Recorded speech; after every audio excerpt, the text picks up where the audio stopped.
Don't take off the cat channel. Adam Curry, John C. Dvorak. It's Thursday, January 17th, 2019. This is your award-winning Gimmo Nation Media Assassination episode 1104. This is No Agenda. Armed with nothing but a compass and a rubber knife, and broadcasting live from the capital of the Drone Star State here in downtown Austin, Tejas, in the Cludio. In the morning, everybody. I'm Adam Curry. And from northern Silicon Valley, where I'm satiated by sorghum this morning, I'm John C. Dvorak. It's Crackpot and Buzzkill in the morning. All right, title right off the bat, satiated by sorghum. Now, You're still on the sorghum trip. You're never going to make it taste good. Are you writing your little intros down? Always. Oh, okay. Why? Because the rubber knife thing, I know it's not something anyone would ever ad lib. It's funny. You've never heard this? I think I may have used this as an opening years ago. The rubber knife, yeah. It's cute. Probably. But it's true. That's all we got. Compass, rubber knife. Good to go. Yeah, no, I'm understanding this satirical aspect of it. Okay. Yeah, no knives, no guns, no nothing. Shut right. up, sit down. All right, so you're sorghum.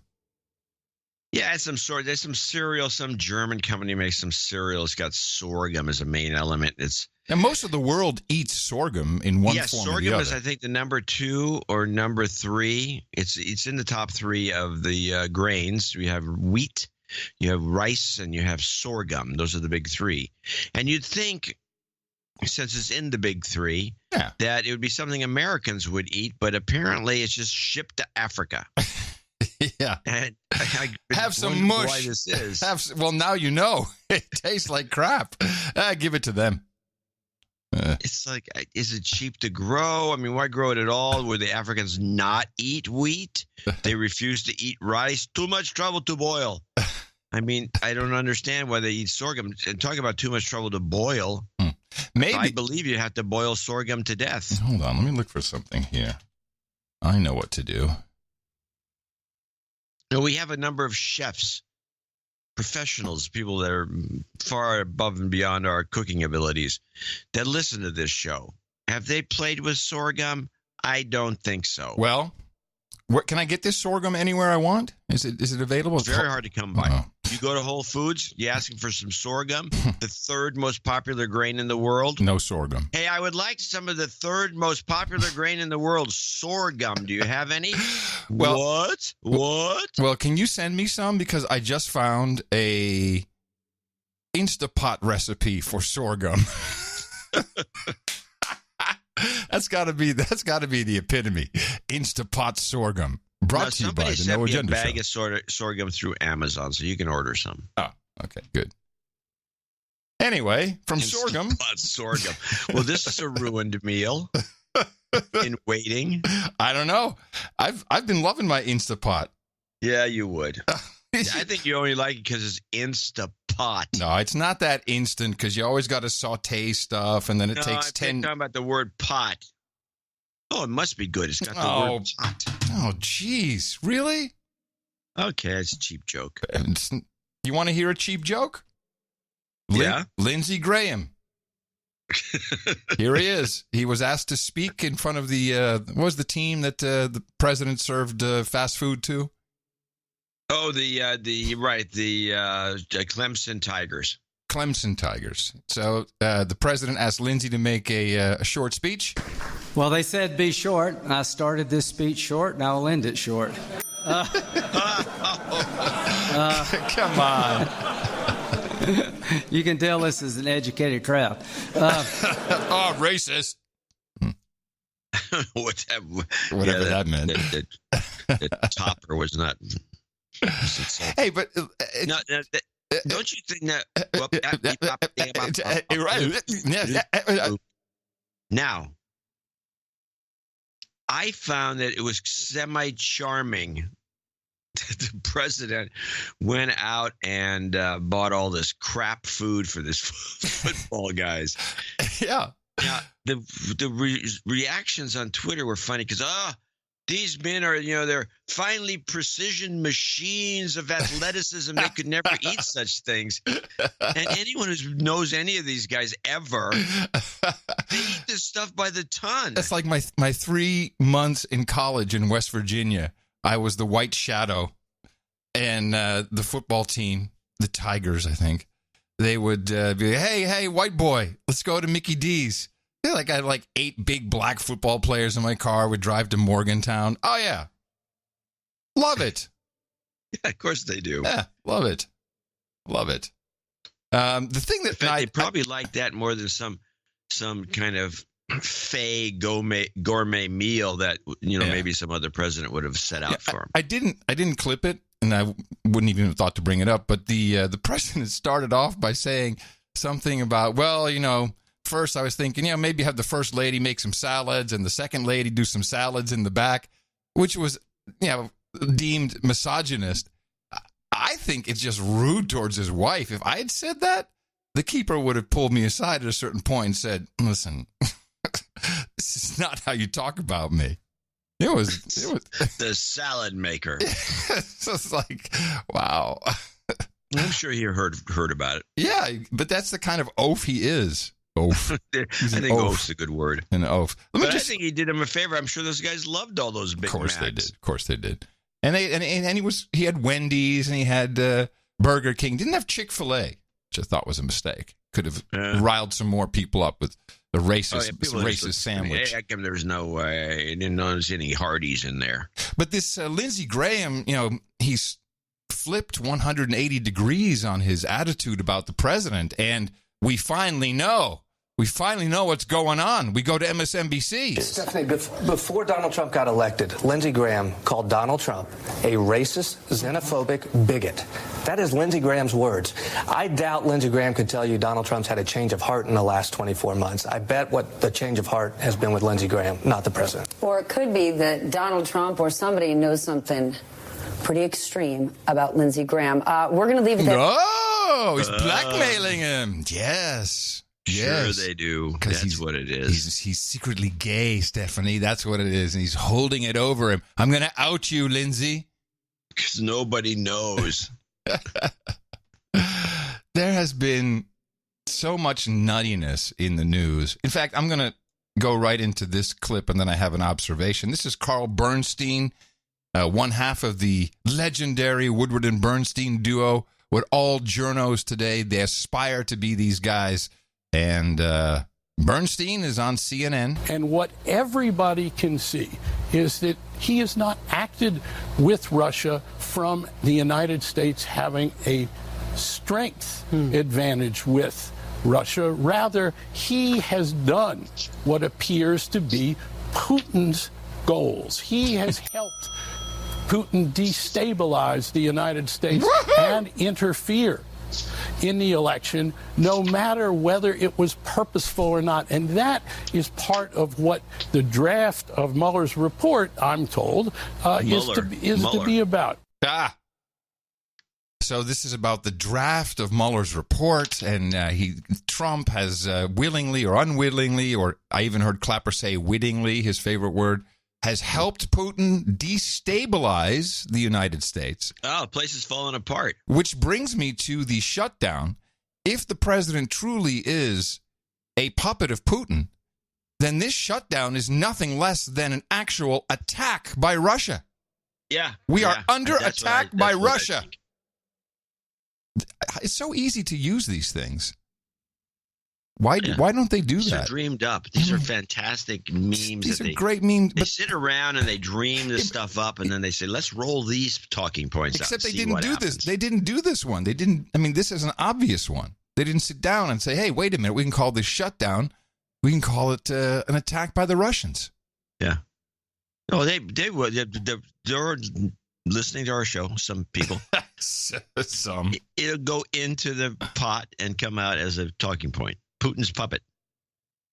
Speaking of the Russians, Sir Gene, the Earl of Texas.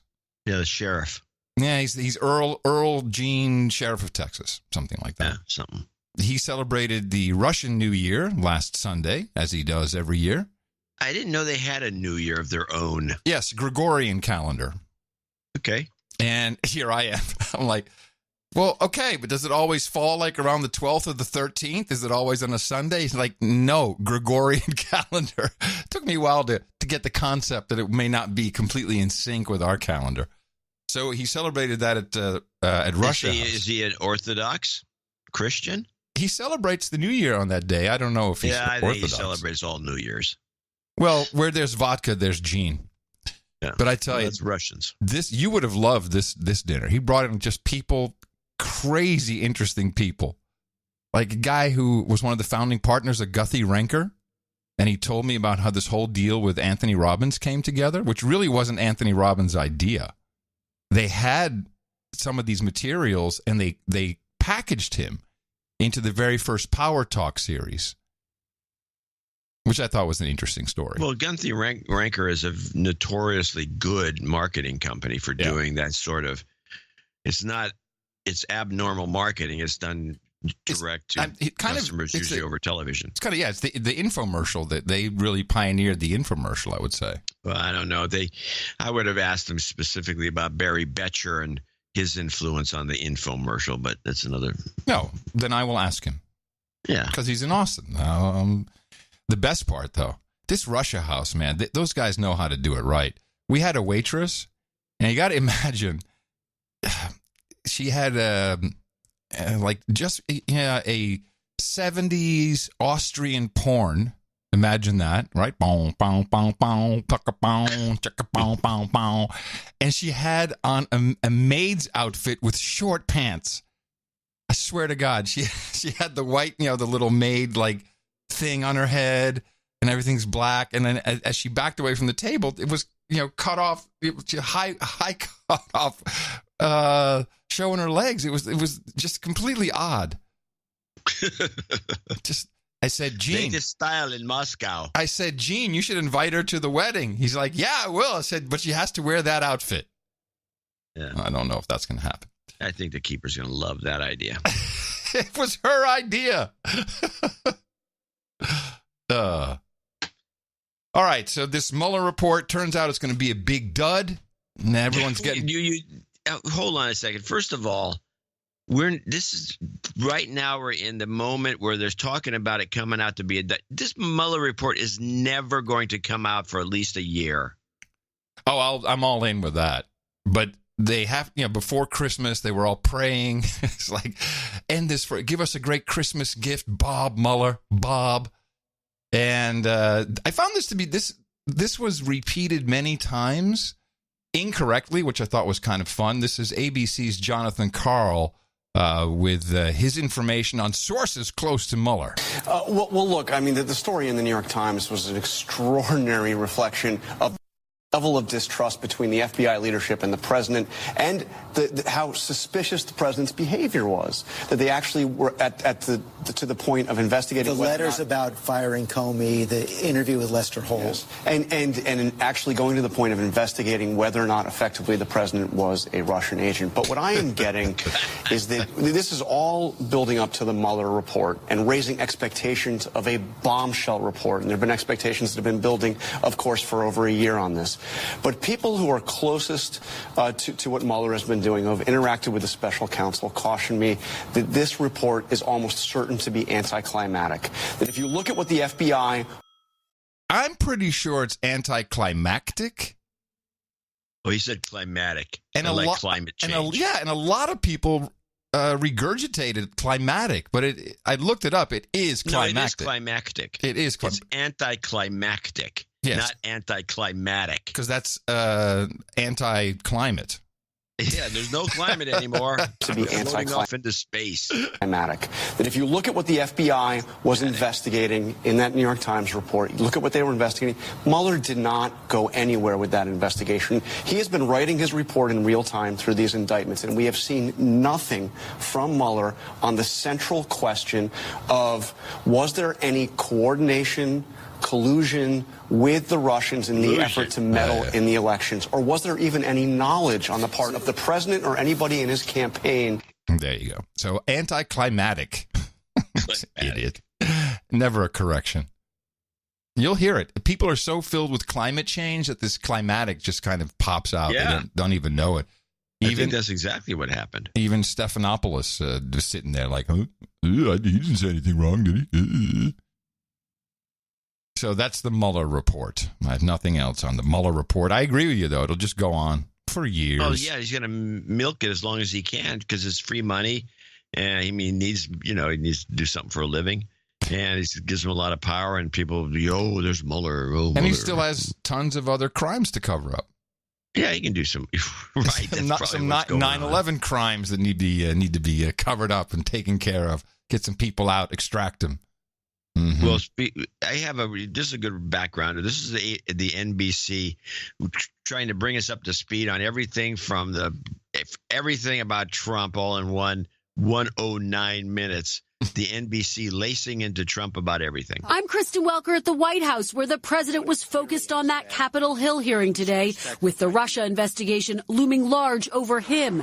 And it's likely Moscow is watching too, particularly after the New York Times reported today President Trump seriously considered pulling out of NATO last summer, a move that would have weakened the alliance aimed at deterring Russian aggression. NBC News reported at the time military leaders went into damage control mode to calm jittery allies. And during the summit, Mr. Trump was pressed about the possibility of withdrawal. I think I probably can, but that's unnecessary. And the people have stepped up today like they've never stepped up before. It also comes as Senate Democrats and some Republicans voted on a measure aimed at blocking the Treasury Department from easing sanctions on 3 Russian companies linked to a close Putin ally. Have you ever worked for Russia? Yes, I never worked for Russia, and you know that answer better than anybody. The president has also been defending himself this week against revelations. The FBI opened a counterintelligence investigation into him in 2017.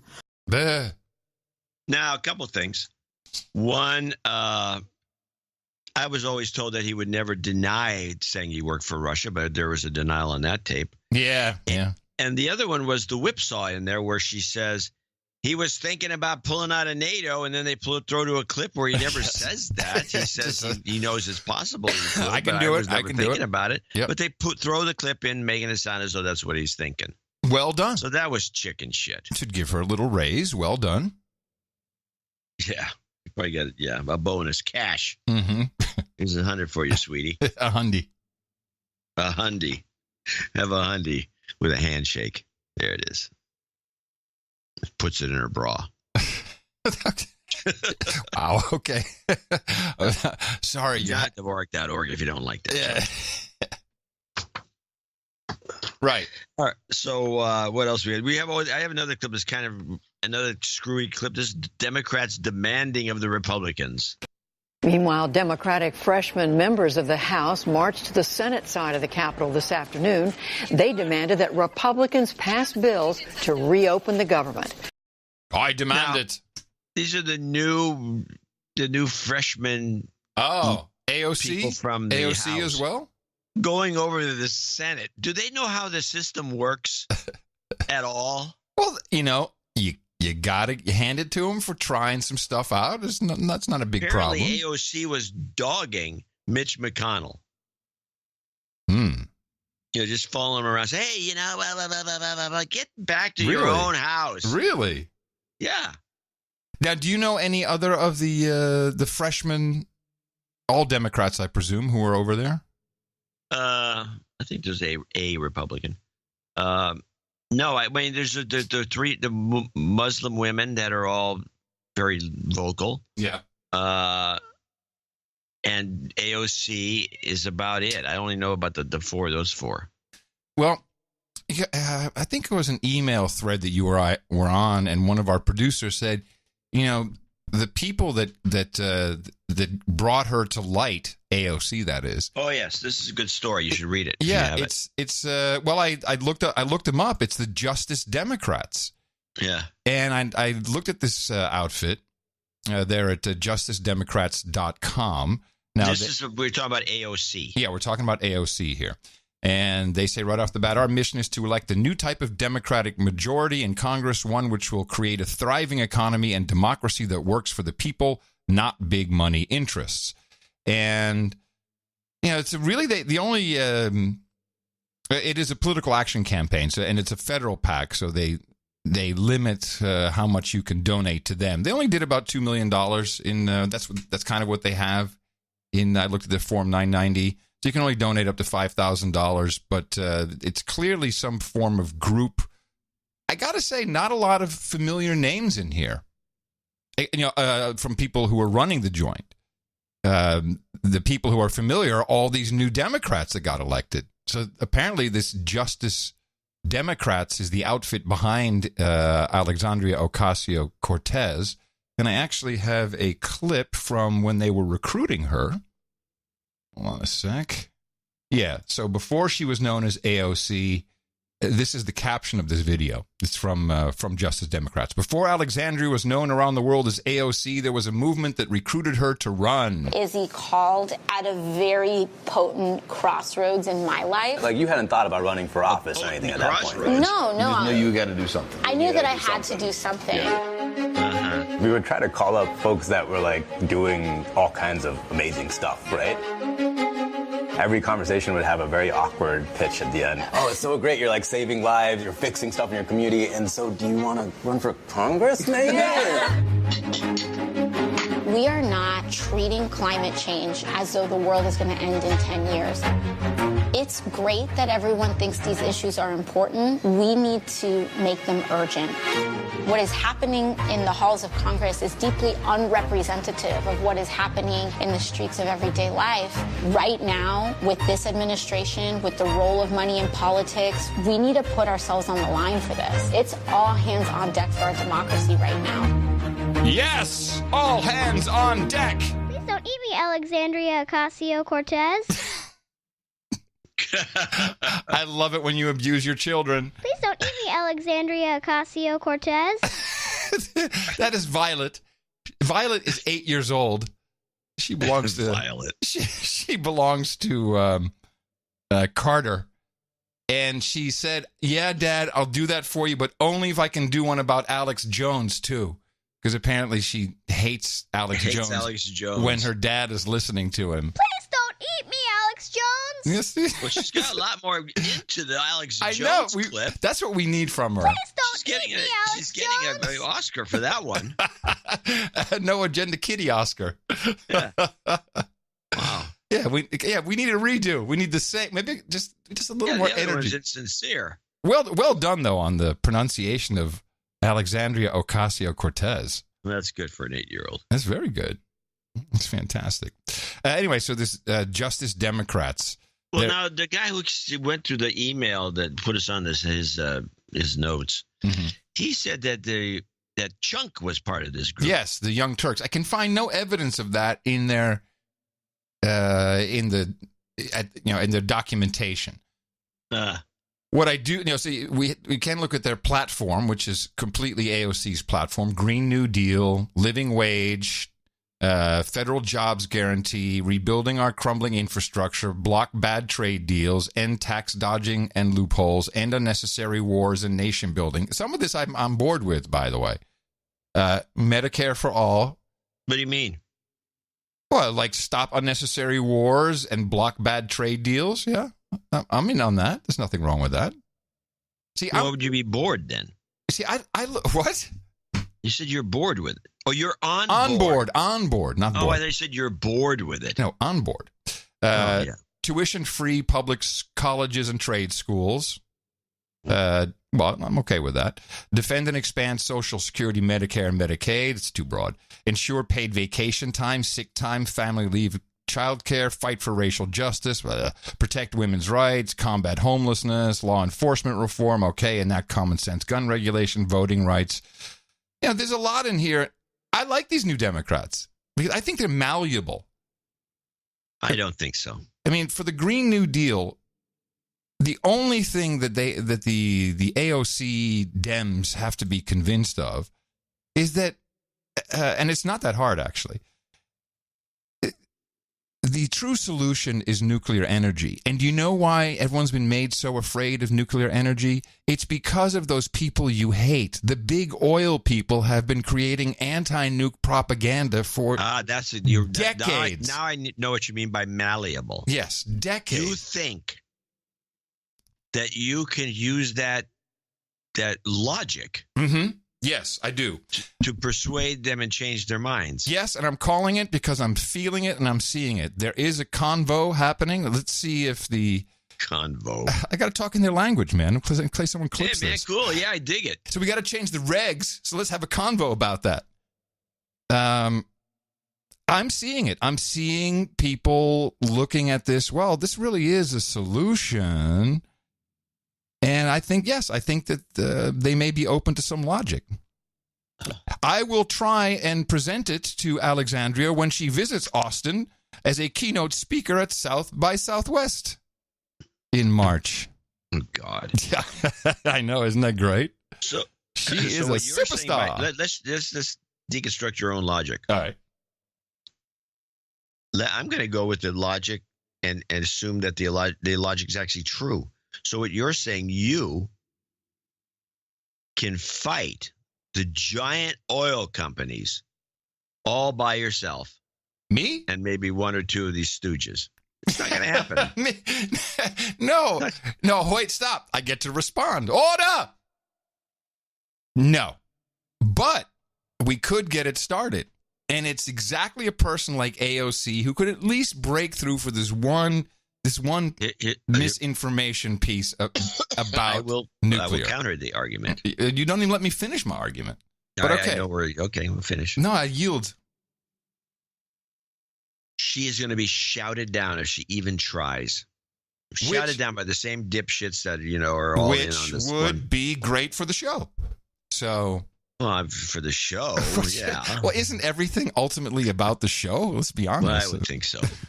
And I think that Pelosi has put her on the financial committee under financial services. Yeah, under Auntie Maxine. So I guess Maxine got the talk. Old Nancy really has a clue. As old as daughter is, she I got a great idea. Let's put these two together and see what happens. I'm sure they'll get along fabulously. She's one of those. There's a number of Bill Ziff, who was a billionaire publisher of Ziff Davis and during his heyday before he died. He was one of these guys. And and every once in a while somebody told me they deconstructed his executive moves and told me about this. And the guy who did that was accurate about pretty much everything.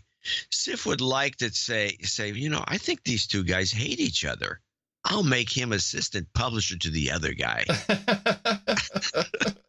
And let's see what happens. And the way it was described to me is that you get these people that at the billionaire level where they really don't need any money. They don't even care if they burn down their own house. Just fun to mess with people. They just like to, hey, let's see what happens if we put these two guys together. So that's what Nancy's doing. It's a great idea. It is. Well, AOC is definitely here to stay for a while, and I'm enjoying her. I'm enjoying her very much. And maybe we can get some. Maybe we can at least get some new focus for nuclear. Maybe. Well, that would, if you could pull that off, I'd give you a kudos. If I can pull it off. It's not. Yeah, you're the one who says you're going to go talk to her. Oh, that was just using that as a bridge to change it. No, I'm not going to actually go up to her. Hey, excuse me, I'm from the No Agenda Show podcast. Can I ask you a question? No, I'm not going to do that. But I'm telling you, this will be a topic of conversation. Let's see if she's really pure, then she will at least want to look into it. She won't. She won't do it. Okay. She's already brainwashed. All right. All righty. Okay. That ends that. Now, you can stick with your guns on this. I mean, I think the idea is sound and the logic is good, but I'm just saying I don't think these people they're not that bright. Yes, we know your stance on her. I'm giving her a little more benefit of the doubt. So we had the Brexit fail. We had breakfast. We had breakfast. We had the breakfast. Actually, the truth wants to come out. On Tuesday, this was the BBC headline news. Senior European Union officials have published a letter with further reassurances about the draft Brexit deal that will be put before Britain's Parliament on Tuesday in a crucial vote. The withdrawal deal is facing defeat by MPs. The withdrawal defeat. Okay. All right, BBC. A little too early on the script. We're getting there. Yeah, I have a bunch of let's just discuss it for a moment. This was really quite interesting. And what did you watch to follow it? What did I watch? Yeah, were you watching it live? I was following this live on Sky News on Pluto. Oh, I was following it live on C-SPAN, which was the BBC feed. Okay, so I had Sky, which was kind of fun, and you had BBC. Interesting. All right. Yeah, and C-SPAN had really good coverage of this thing. Oh, yeah, interesting.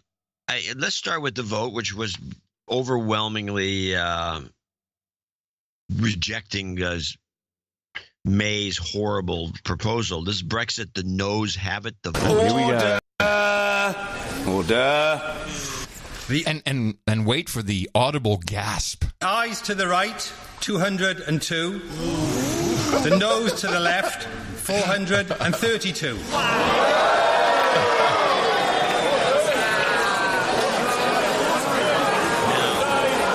Eyes to the right, 202. I love that. Apparently, the BBC guys had give all these little details about, for example, the ones on the left are the one they move them to left to right. Oh, yes. The eyes on the right. The right is the loser. Yes. The left is the winner. Ah, yes. So the left is always the higher vote. So you read the right first, then the left. Ah. And then now, a couple of other things. I didn't know how for one thing, there's only 400 and some seats in the Parliament, in the House of Commons. Yeah. And there's over 650, about 600 members, 650 members. Yes. So where did the rest of them go? Yeah, the math looked a little off to me too. I didn't quite understand. Yeah, they explained it. The BBC they had some expert that's explaining every little thing, and they just don't have a place to sit. That's it. So when they have a big event where everybody wants to come and watch, they just pack the aisles. They sit on the floor. They're all over the place. Huh. I didn't know that because half the time it's empty anyway, so you wouldn't expect it. Seems kind of disorderly. Very disorderly. But when you hear, for example, I have just a sound bite. This is the ISO. This is where they have a yes and a no vote, where you do all in favor say aye, all opposed say no. Mm-hmm. This is the no vote in one of these. Oh, for one of the amendments? Yeah, for one of the amendments. This is the noes have it voice vote ISO. No!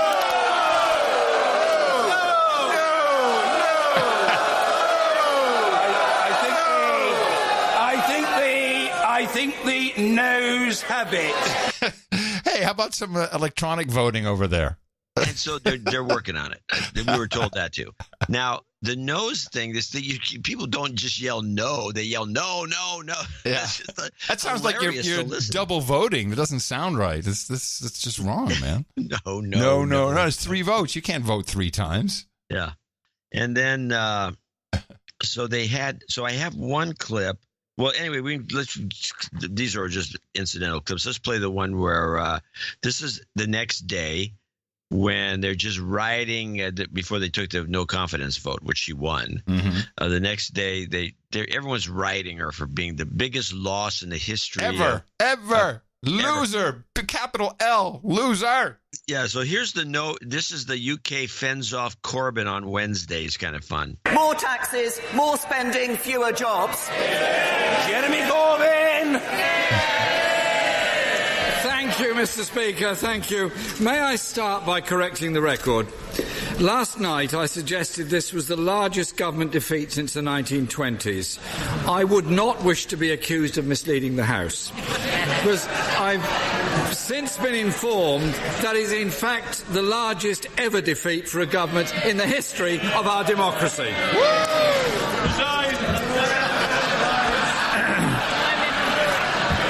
So, Mr. Speaker, Shortly after the Prime Minister made her point of order last night, her spokesperson suggested the government had ruled out any form of customs union with the European Union as part of her reaching out exercise. Can the Prime Minister confirm that's the case?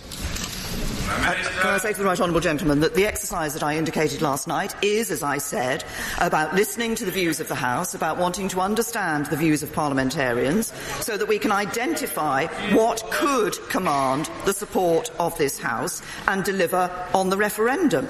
And what the government wants to do is, first of all, to ensure that we deliver on the result of the referendum. That's leaving the European Union.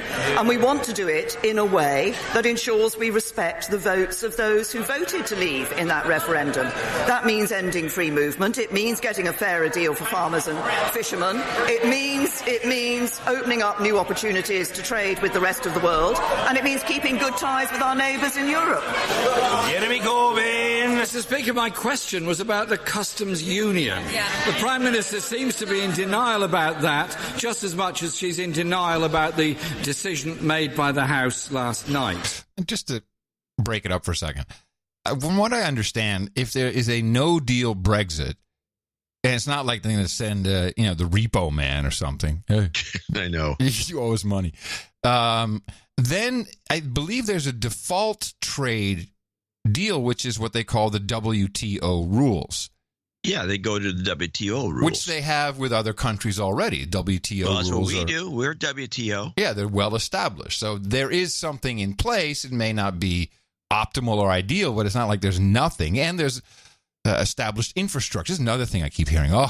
The technology alone, what we'll have to do to change if we have different customs agreements with the forms. Oh, it's going to be horrible. Sounds like a money bonanza to me, but okay. So yeah, WTO rules. So there is a way to deal with that. I understand the business secretary told business leaders on a conference call last night, we can't have no deal for all the reasons you've set out. Can the Prime Minister now reassure the House, businesses and the country and confirm that is indeed the government's position, that we can't have no deal? We can't have no deal? Is that grammatically correct? Can't. I don't think so. I think the point of the business sector... No, it's fine, because no deal stands alone is kind of a phrase. Then it would say we can't have a no deal. That doesn't matter. He was making that he has... Right. Good point, yeah. It's not that important. ...made previously is that if you don't want to have no deal, you have to ensure that you have a deal. Now, I will give this to... Wait a minute. If you... This is great. This is newspeak. If you don't have no deal, you got to make sure you got a deal. What? As made previously is that if you don't want to have no deal, you have to ensure that you have a deal. Now, if you don't want to have no deal, you got to ensure that you got a deal. Get it? Got it? Good. I will give this to... Howie Mandel should come in, do a deal or no deal. I will say this to the right honourable gentleman. There are actually two ways of avoiding no deal. The first is to agree a deal, and the second would be to revoke Article 50. Now, that would mean staying in the European Union, failing to respect the result of the referendum, and that is something that this government will not do. Oh, please, Teresa. We all know it's headed toward that. We've been predicting this for how many years? 3? Since the beginning. It's almost 3 now. Since the vote here is 2 years ago. And the reason coming on 3. And this is easy to predict because this is how the European Union and the New World Order, the liberal world order, does its business.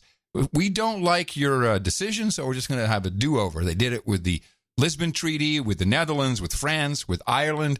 Do-overs, vote again, shut up, all good. But we know where it's headed. Here's Nigel Farage. The law is very clear. 500 MPs voted to trigger Article 50, which said we leave with a withdrawal agreement, or failing that, we leave on March the 29th. That was backed up, of course, by an Act of Parliament. So logically, legally, what should happen is we should leave on WTO terms. So there is some faint hope, I suppose, for Brexiteers. The reality, of course, is that our political class in Westminster, aided and abetted by their friends here in Brussels, Monsieur Barnier particularly, have been doing their best to overturn this result from day one. What do I expect to see?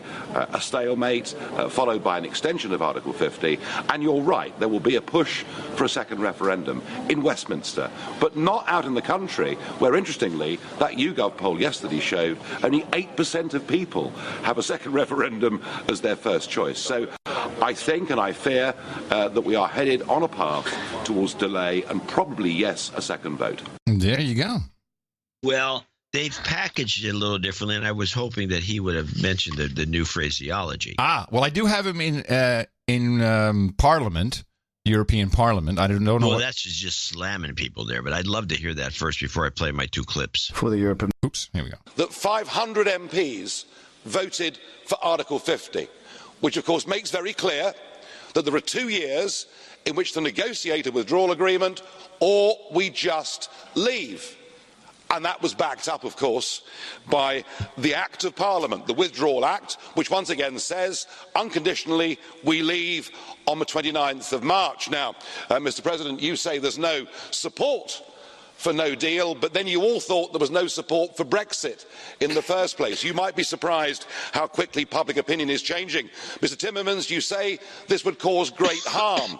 But if we leave on no deal, if we stick to the law as it is, we become an independent country. And I would say to you, what price? Freedom. Yeah. But I'll be the first to admit, I doubt this will happen.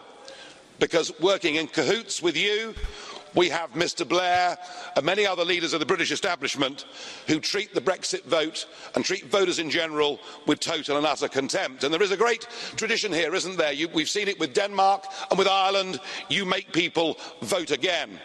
All I can say is if we finish up with an extension of Article 50, we may well finish up fighting the next set of European elections, and we will fight them.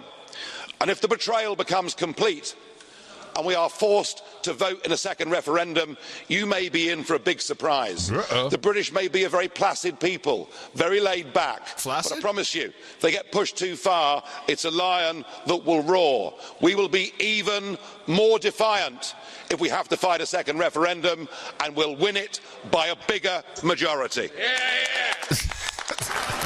A smattering of applause.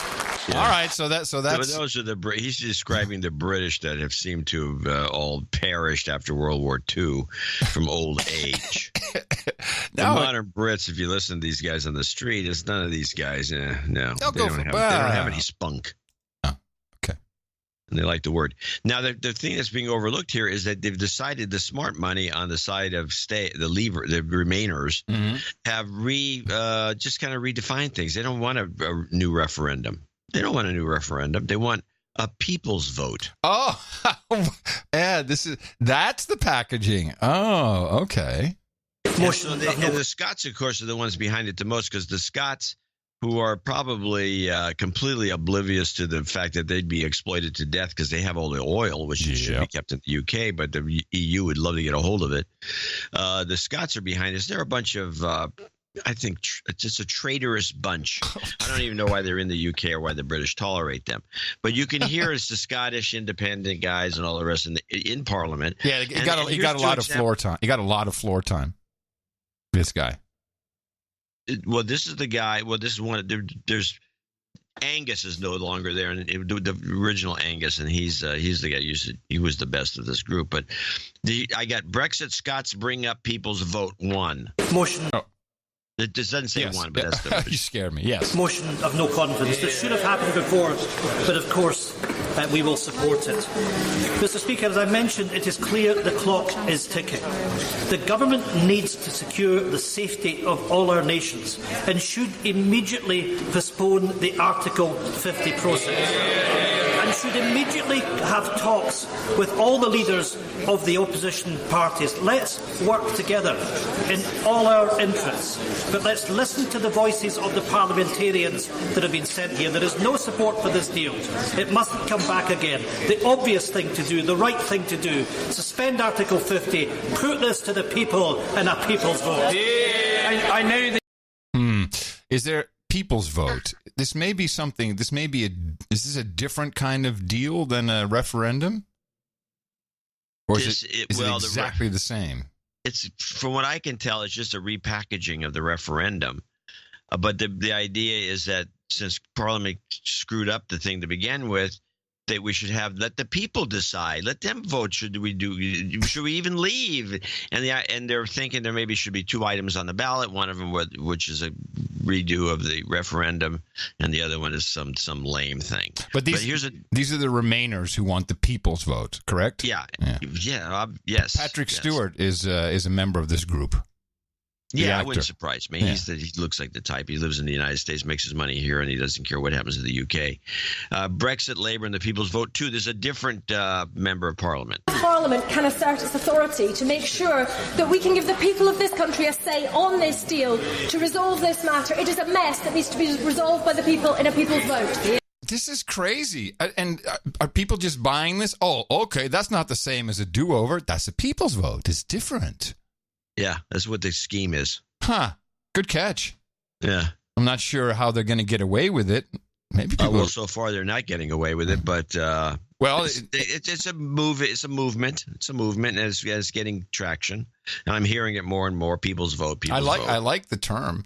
If you ask Gerard Batten, the current leader of the UK Independent Party, that won't happen. For the Europe of Nations and Freedom Group, the floor now goes to Mr. Batten. Mr. President, we've seen 2.5 years of an elaborate political charade. Based on an entirely false premise, which is that you can't leave the European Union without a deal. There never was going to be a deal. There never is going to be a deal. We've seen Mrs May and her emissaries go back and forward to Brussels in order to reach a withdrawal agreement that nobody wants. The Remainers don't want it because they don't want to leave. The Leavers don't want it because under it we don't really leave. And what is the purpose of it all, which has now been extended? It is to wear the British people down to the extent where they accept defeat and surrender, and the result of the referendum is overturned. Well, not for the first time, I found myself agreeing with something that Mr Verhofstadt said. He said, how to break the deadlock. In the British Parliament, we need a majority in favour of something. Absolutely right, Mr Verhofstadt. And in 3 days, Mrs May has to come up with a plan B. Well, the good news is there is a plan B, which should have been plan A in the first place, which is to repeal the 1972 European Communities Act, leave the European Union under our law, and then to tell you how we're going to repeal and amend 45 years and tens of thousands of bits of legislation under our priorities and in our timescales. Now, Mrs May should immediately resign and hand over to somebody who can become Prime Minister who actually really does want to leave the European Union. And Parliament, the British Parliament, has the opportunity to redeem itself. If it betrays the result of the referendum, then it will destroy what remaining belief or faith there is in our democratic system, which isn't very high to start with. But they can turn things around if they want to. They can take the initiative. They can stop asking you how we can leave, and they can start telling you how we're going to leave. And I can tell you that the British people will never surrender. Woohoo! That guy could do... This is Churchill. It is. He pulled the Churchill. He sounds like. What does he sound like? Who's the actor? I was picking up on something too. Shoot, the Michael Caine. That's what he sounds like. Michael Caine. A little bit. Yeah, democratic system, which isn't very high. Oh yes, yeah. So if he just drawled it out a bit longer, he would be a shoo-in for Michael Caine. Yeah. You know what I find interesting, and maybe this is why the NATO thing has come up again. And I went back and looked. I could not find a single conversation, discussion, argument, or rule, or anything even in the terms of Brexit that are public that concerns the military. I've seen no debates about military. And we have this European Union, military union that's kind of popping up. And how do we do our single point procurement? Yeah. There's something that it's not being discussed, and I think that for a reason, and maybe that's why Trump is messing around with NATO. Because the NATO, EU, I mean, that's almost synonymous.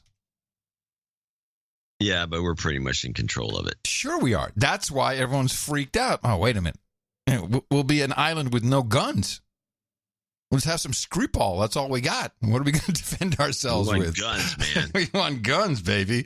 We want some, chemical warfare stuff. No one talks about it. No, it might be something worth bringing up if you had anyone to bring it up with besides me. No, we're just blowing in the wind, my friend. This whole thing, I do have a couple other side clips. I think we've got to the gist of it, which is that this is a problem they got to figure out. Mm-hmm. I don't understand why any British person would want to be a member of the EU because they're being pushed around. It's like you might as well just. This is like Germany's third attempt to take over all of Europe. Yes. Hello. Well, this time they got a clue. They know how to do it now. Yeah. No bloodshed. Yeah, but it is just a construct for Britain to believe that they actually have to pay something and have all these agreements to leave. Where they can just say, "Screw it, we just don't want to do it anymore. We're out. We quit." Yeah. Well, and I love how they make fun of us. Yeah, we got our problems, but not like that. No, they. Yeah, that's true. That's really a problem. Yeah, their whole existence is up for grabs. Now let's listen. I just want to have one. I have one because I took an ISO out of this clip because this guy Burkow, the guy who's the Speaker of the House, who's got that. He's just a order. Yeah, order. He goes on to some woman that came. By the way, if I can just interject, he could be the Judge Judy of the UK. He would make nothing but money. just raking it in. Millions of dollars with a syndicated show. Raking it in. Just a thought. Yeah. Now, apparently some woman came, and this is the clip, by the way, I'm setting up, is Brexit, the pregnant lady. Mm-hmm. This woman comes in and she's pregnant and they were going to induce labor. All these things were bad. She has gestational diabetes. She's about to drop dead, but they wouldn't let her bring a proxy in to vote. By the way the vote went, you'd think they would have more, ears to the ground to know that the vote was going to go this way, that they have to drag this woman in to vote because she voted no. And so they brought her in, and she's in a wheelchair. It was just pathetic. And she's sitting there pregnant, and they have to rush her back to the hospital where she came from. And so they became a little discussion about this. Is she with the Labour Party? There's a little discussion about this, and Burkow gets very involved with it, and he berates everybody. But in the middle of this, which I have an ISO of who plays second, he turns to some guy who is just giving him just said something, and he turns to the guy and rips him in such a fast and interesting way that I thought it was fascinating. But let's listen to the whole clip. And her baby at risk because we cannot have a method of allowing those who are sick or pregnant is disgraceful. Well, I note what the Honourable Lady says, and I don't cavil at it at all. I made the point yesterday, I thought the situation was lamentable. I used that word, I think, several times. The situation was lamentable. This matter, I'm not interested in people chuntering from a sedentary position to no obvious benefit or purpose. I'm ruling on the matter and I require no assistance in the process of doing so. The situation was lamentable. I thought it better that the Honourable Lady should have the opportunity of a proxy vote. That was my view, and it was a view widely shared. The matter was debated in February of last year and in September. I had indicated my strong support. It would have been necessary for a resolution to be tabled by the Leader of the House for reasons which others can explain. It's not my job to do their explaining for them. That has not happened. I think it's regrettable, but it cannot be sorted tonight. Wait a minute. They've been discussing this proxy vote in this case since February? No, in general. Oh, okay. Because it's come up before. Oh, okay. So, let me just understand. Let me just understand what is lamentable. Lamentable. What exactly is the deal? You have to be able to come in unassisted. That's the only. If you are not able-bodied. You have to be physically present. Okay, got it. And I also learned something from the BBC I didn't know, is that when they make their votes, you know how they vote? No. It's off camera. Yes. There are two halls, the yes hall and the no hall. And you walk out of, that's why they all leave. They all leave. They go through the yes or the no door. And they go into the yes and no door. And one of the clerks or clerks is there to count them. And then they come back. I love tradition. It's an old, long tradition. And of course, the joke is they go through those doors and then they're hugging each other in the same room right behind the doors. It's like orgy. Yes, orgy. So he, in the middle of that, he ripped into this guy who said something to him. And I've never heard this guy talk so fast and make such a very interesting point, even though I think he mumbled a little bit because I couldn't fully understand what he said when he turned to this guy and ripped off this following phrase, which is this clip is speaker ripping heckler. Order. I'm not interested in people chuntering from a sedentary position to no obvious benefit or purpose. I'm ruling on the matter and I require no assistance in the process of doing so. You like that, huh? I do. I did like that. You like that's what you'd like to say to your kids. You will just roll that out. Just so fast they don't even know what you said. Like what the hell? Let me try it again. Order. I'm not interested. Hey, you child, order. In people chuntering from a sedentary position to no obvious benefit or purpose. I'm ruling on the matter and I require no assistance in the process of doing so. Earl Grey, hot. Yeah, exactly. I like the way he comes to he slows it down. He rips. And then he slows it down to half speed, to normal speed. Talented. Then he goes to slow speed. The guy's talented. He's got talent. He is talented. It's nothing you just can't argue it. The guy has talent. He's a Remainer. Yes. Hey, the Yellow Jackets. We'll just move over a little bit across the pond there. Now it's 10 weekends we've had. Violence continues. Although I think this is fun to talk about, there's this continuous, we're going to do a bank run. The Yellow Vests are going to do a bank run. Yeah, I don't think that's going to work. Maybe in the days of Jimmy Stewart, a bank run was real. But, a bank run, seriously? You're going to get your 200 euros out of your ATM? I mean, I don't see how a bank run could bring down globalism, and certainly France. But one of our producers did send me a link to the revolutions of 1848, also known as the Spring of Nations, the People's Spring, Springtime of the Peoples, the Year of Revolution, was when there were numerous political upheavals in Europe in 1848. And, you being Mr. Cycles, maybe you could... It was a revolutionary cycle. It was all over the world. There were these little big revolutions. Yeah, it was really huge, but also a lot of the trend. But a lot of the factors around that time sound familiar. Some of the major contributing factors were widespread dissatisfaction with political leadership, demands for more participation in government and democracy, demands for freedom of the press, demands made by working class, the upsurge of nationalism, regrouping of established government forces, middle classes and workers tried to form coalitions. Of course, tens of thousands of people were killed. Yay! And serfdom, I think, emerged from this time.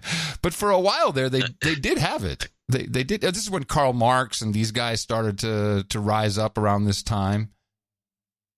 Which we have our new version of socialism. Am I taking it too far in the revolutionary cycle? I don't know. Okay, maybe you are, maybe you aren't. Thanks. I think it's, things, they do cycle, and the French are pretty much in the middle of the cycle. So, I don't know. I think at the beginning... It's not one of the cycles. I just tend to follow financial cycles, not so much. But there's the beginning of this cycle. I think it's just beginning. Oh, maybe. Well, maybe. Historically, I'm rooting for him. Yeah, I can tell. Yeah, well, historically, the French are a force to be reckoned with, and they're not letting up. And what did Macron say? He said, oh, yes, he came out and blasted the French, saying, oh, you want things without proper effort. You want to get stuff for free. Yeah. Hello. That's exactly what the deal is. Shouldn't he be saying, okay, this is what we've always wanted. We want this new world order. Give everybody a living wage. Here you go. Shut up. Stay home. Don't do anything. Isn't it time you just say, here you go? Well, that time's a-coming. It is. That's why I'm saying maybe this is the moment. Well, maybe. I don't know. This is not something I have not figured out. Okay. I think it may be just, I don't know. I just have no clue. No clue. It's okay. It's okay. I was just throwing, I have no clue either.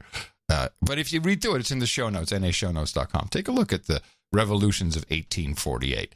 Before we take a break here, 2 little quick promos. We have 2 meetups on the horizon, February 22nd in Des Moines, Iowa. Happy to report we already have 25 people signed up. So this is good. Ooh. Yeah. And then we have the big Texas meetup on March 2nd, which I just found out also is Texas Independence Day. So it'd be a great day to be in Austin. Yeah! We're having ourselves a meetup, Texas style. Saturday, March 2nd, Austin, Texas. No Agenda meetup, Austin, Texas, at the Austin Beer Works. Saturday, March 2nd, come pay respect to the Podfather and thank him for his courage. Come get jiggy with other like-minded producers. Remember, Saturday, March 2nd, Austin Beer Works and such. Cyborg Dave. You should buy some time on the radio. Cyborg Dave, thank you, man. I'm going to show my support by donating to No Agenda. Imagine all the people who could do that. Oh, yeah, that'd be fab. Yeah, on No Agenda in the morning. So you're getting too much sleep, or what's the deal? Why? That is the jingle for the second donation segment. The first one is thanking me for my courage. Yeah, it's too much sleep. So maybe I should... Oh, we'll cut that out. No one will know the difference. And with that, I'd like to thank you for your courage to say in the morning to you, John C., where the C stands for... Clip it out, Dvorak. Yeah. Well, in the morning to you, in the morning, all ships and sea boots on the ground, feet in the air, subs in the water, and all the days and nights out there. In the morning to the troll room, trolls with their polls in the room at noagendastream.com. Thank you very much for showing up and helping us with everything we need on the fly as we do the show live on Thursdays and Sundays. And in the morning to Martin J.J. back as our artiste du jour. He brought us outstanding artwork for episode 1103, Act 9, the title of it. And this was our favorite sad puppy looking at a bowl of worms thinking, oh no, I don't want to make me eat these things. I don't want to, which is a part of our... I've already got worms. I'm a dog. Part of our story of how we're going to save the world from climate change by feeding bugs to our dogs. It's a start, people. It's a start. You can't deny it's a start. So this is the first time in 11 years that you have played that intro for the first segment. No, second time. Oh, yeah, really? Not too long ago. You ruined my whole bit. Yes, it's the first time ever. No, it's okay. I did it not too long ago. Oh. And I know why, too. I got excited. That's why. I was excited about the... You're hoping, you're wishing the show was further along. And I do, too, because we only have 3 associate executive producers. One will get bumped up to executive producer. Yes, this is the rule. We're finding ourselves back in our same old. But let's thank these guys, including Michael Shane in Louisville, Texas, who came in with $250, and he'll be the executive producer for show 1108 or 4. Yes. It's been far too long since I've donated, and I've reaped too much value, so I must give back. He needs a de-douching? Okie dokie. You've been de-douched. I appreciate the twice weekly deconstruction. You make my commute tolerable. The mixture of analysis and humor and comfort on my way to the office and amplifies my joy on the way home. Hopefully I made the cutoff because the show 117 is my birthday. Yay. I'm turning 33. Adam, can you please play Secret Agent Paul's OTG jingle? And can I get a dose of Jobs Karma? Shit is hitting the fan, and any good tidings is appreciated. Are appreciated. Good thing I listen to the No Agenda show, for it provides helpful tips on how to CYA. That's John's cover your ass. Yeah, I worked in this business. You are the CYA man. All right, Michael. I'm the CYA expert. Michael from Louisville, Texas. Hope to see you at the meetup on the 2nd of March, and as requested. The best thing I ever did was getting off the grid. Jobs, jobs, jobs, and jobs. Let's vote for jobs. You've got karma. Christopher Rutger, Roettger, in Metesti, Wyoming. Metets? I'm not sure. Metets. I don't know. I've never heard of this place. I've never heard of this place either. It's a one-horse town, let's put it that way. $202.02. First-time donator. No de-douching. I'd like to save it for later when needed. The 20202 is for you two making it through 2020. I hope that the show goes past that, and as any replacement I can imagine are likely to be insufferable millennials. Speaking as one, I can tell you that we haven't gotten old enough to outgrow the brainwashing and see through the charades. So for now, I'd like to request a de-douching for both you and Adam for the new year, and hopes it'll push the ideas exiting stage less. You've been de-douched. Okay. He writes in riddles. The value for value idea you guys run is my favorite. After being guilted by fellow listeners, I've decided I've gotten far more value out of the show and felt like I was stealing. Are you stealing? Donate to No Agenda. Not to mention the value added of John reading these words. As narrator of my note, John, please sound as sincere as possible saying this. Thank you both. I think that's the read he wanted the whole way, all the way through. What? He wanted that sincere read all the way through, but you don't. It's good. You should put it at the beginning if you want that. Yes. That's what the drunk donators do. Yep. Okay. Well, it's as sincere as I would sound anyway. So I want to thank you for the 20202. And then last but not least is Dennis Price in Pine Grove, California, $200.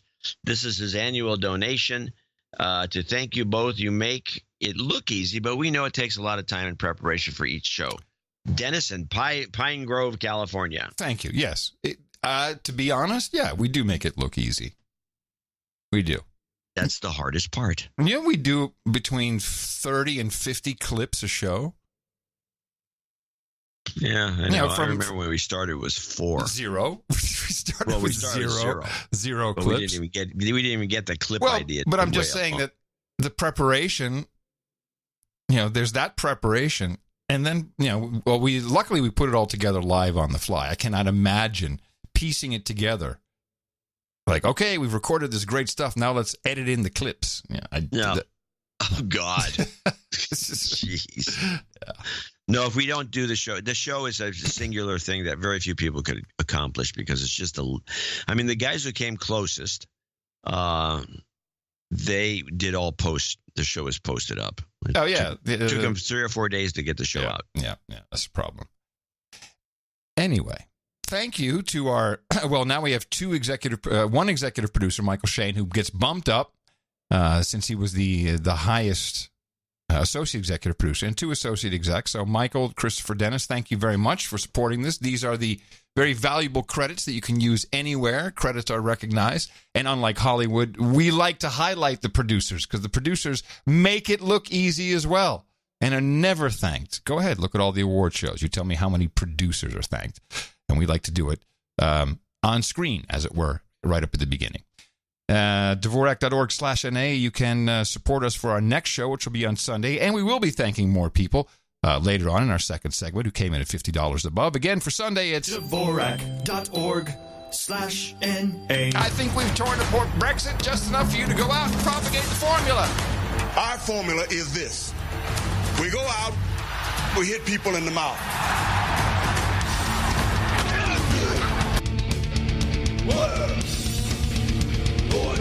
Don't eat me, Alex Jones.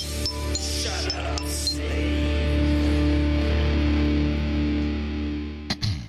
Well, I do have the clip of the day if you want me to play it now. You have the clip of the day, where I certainly have the clip of the day, but yet you claim to have the clip of the day. Okay, you play your clip of the day first. No. We're playing your clip of the day first. All right, so get the button ready. Well, yeah, but you got to tell me what clip to play before I can hit any buttons. Yeah, I'm going to set the clip up. Okay. This is the Berlin Station clip. Now, this is a show on Epix that I keep trying to get you to watch. And I want to say, Tina and I watched the first episode of the first season, had never watched it before, found it very stressful. We were watching it like, this is pretty good. You like, yeah, it's pretty good. And they're like, this is stressful.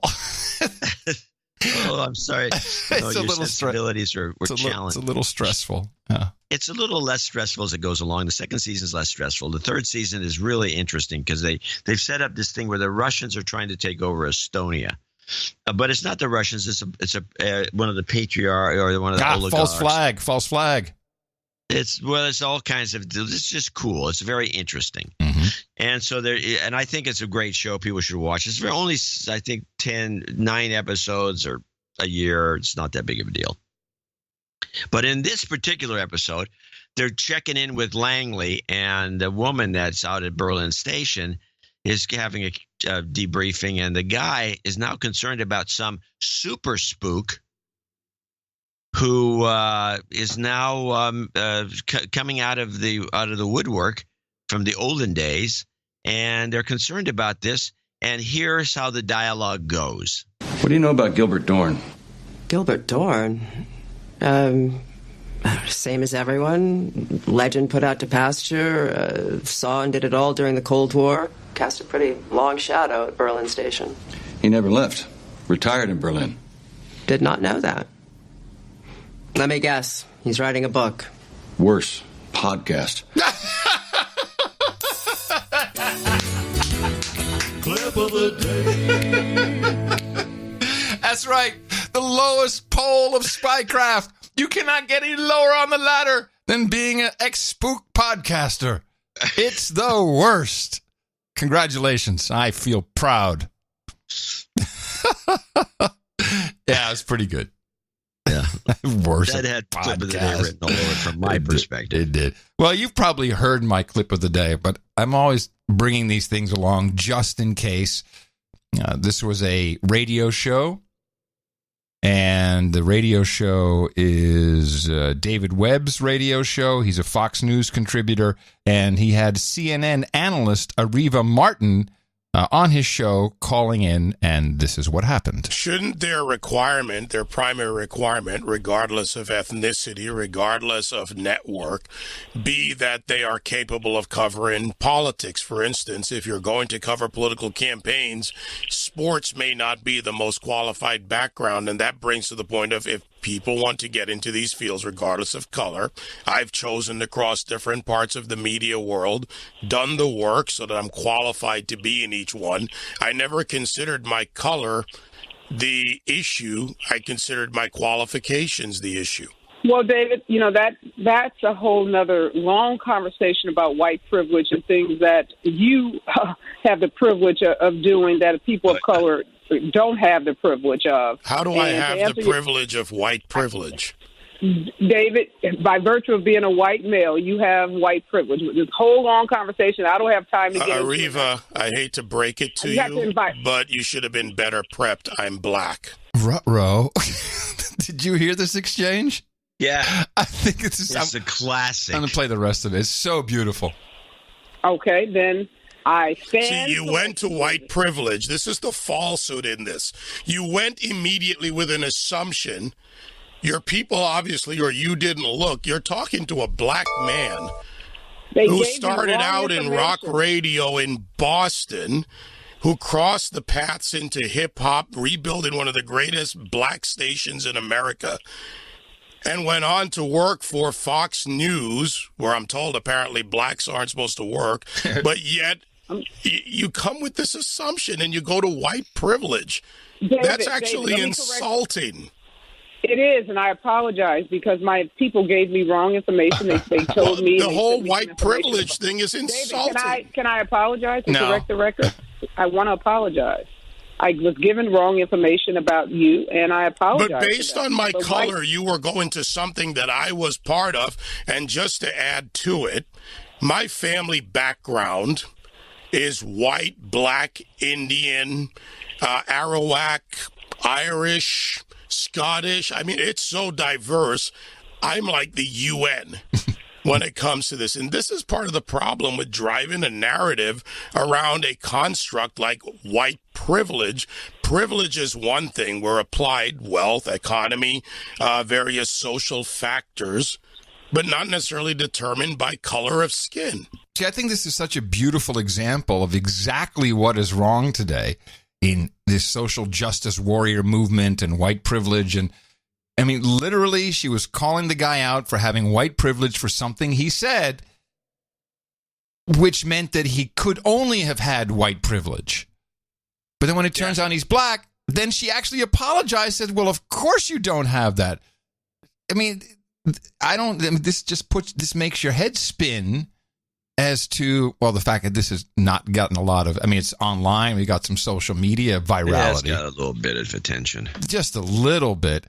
But really, I wanted to take this one step further and talk about brown privilege, because I think I can point to that as well. Not black, brown. And this comes in the form of, so you have all these 2020 hopefuls, all the hopefuls, and they're all doing cool stuff like AOC, hey, we're going to go on Instagram. We got Elizabeth Warren going on Instagram. We got Beto at the dentist on Instagram, and everyone's, doing cool little stuff. And then Kamala Harris. Now, this is not exactly the same, and part of it's a joke for the Stephen Colbert show. It's like, okay, I'm going to do a little Instagram thing, which she couldn't actually do a real Instagram. But I want you to, so she was going to do this is my, her mix, her mood mix. I'm Kamala Harris. Here's my mood mix. Now, what do you know about Kamala Harris? Well, she was a DA in California, a very poor one, by the way. How about her background? She's like Hawaiian. She's got some weird mix of races. Yeah, she's not just a mix. No. She was raised in Canada. She was born in Oakland in 1964. Right. She's a Canadian. Yes. She's not a Canadian. She was raised in Canada.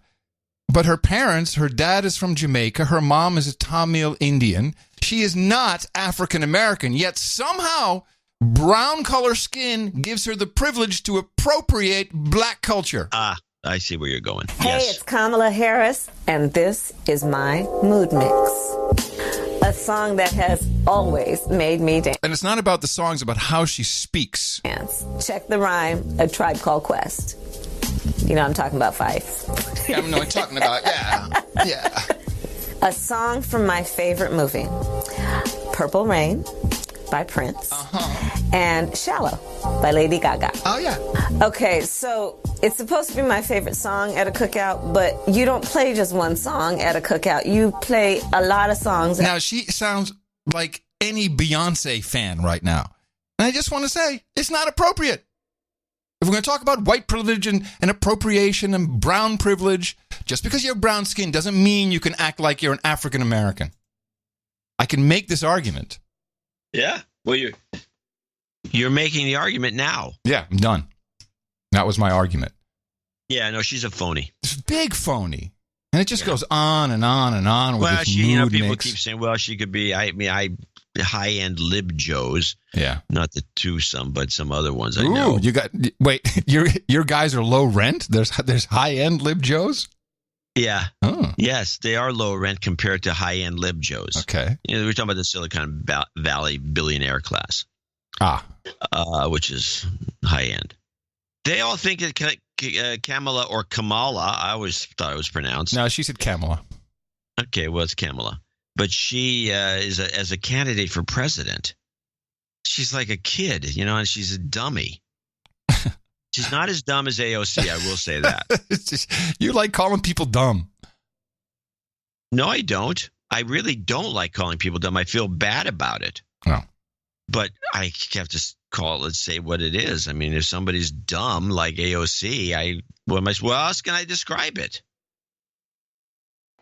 Yeah. Maybe ignorant. She's ignorant. Hey, I don't like the word ignorant. Okay, so I had this one clip. I think was we both watched the Golden Globes. Yes. Now the guy who's nominated for pretty much everything for Best Actor is they played Cheney. What's his name? The Batman guy. Yeah, Batman guy. Batman guy. Batman played Cheney.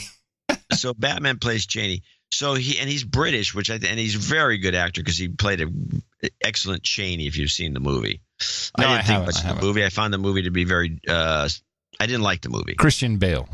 Yeah, Christian Bale. So we didn't play his acceptance speech. I don't believe. No. Well, here it is. Best of Golden Globes. Best. Oh, here it is. I see. Yeah, got it. I think Mitch McConnell next. That could be good, couldn't it? Thank you to Satan for giving me inspiration on how to play this role. Yeah. How to play Dick Cheney. Yes.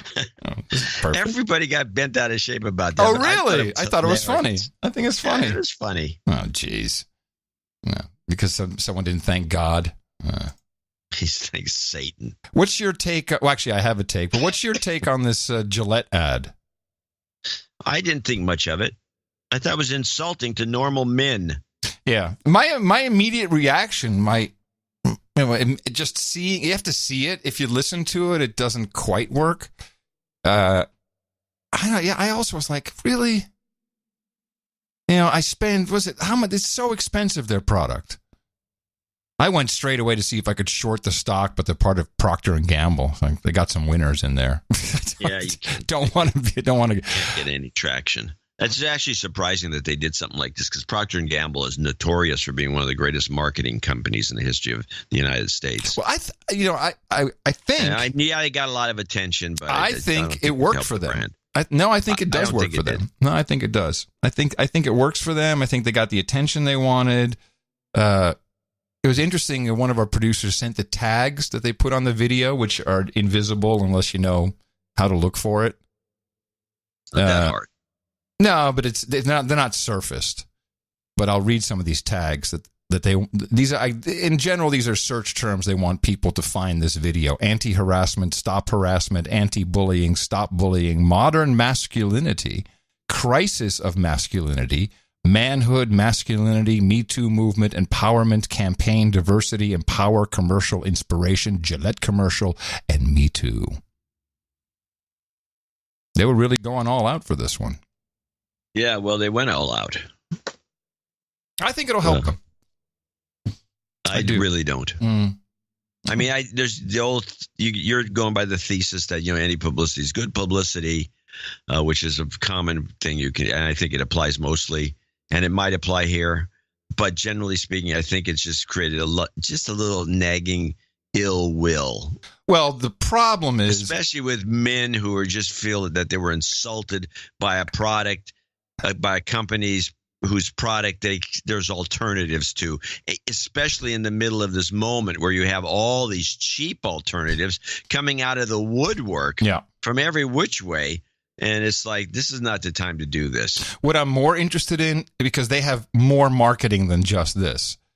I mean, people were already sending around pictures of the Dutch Gillette promotion team.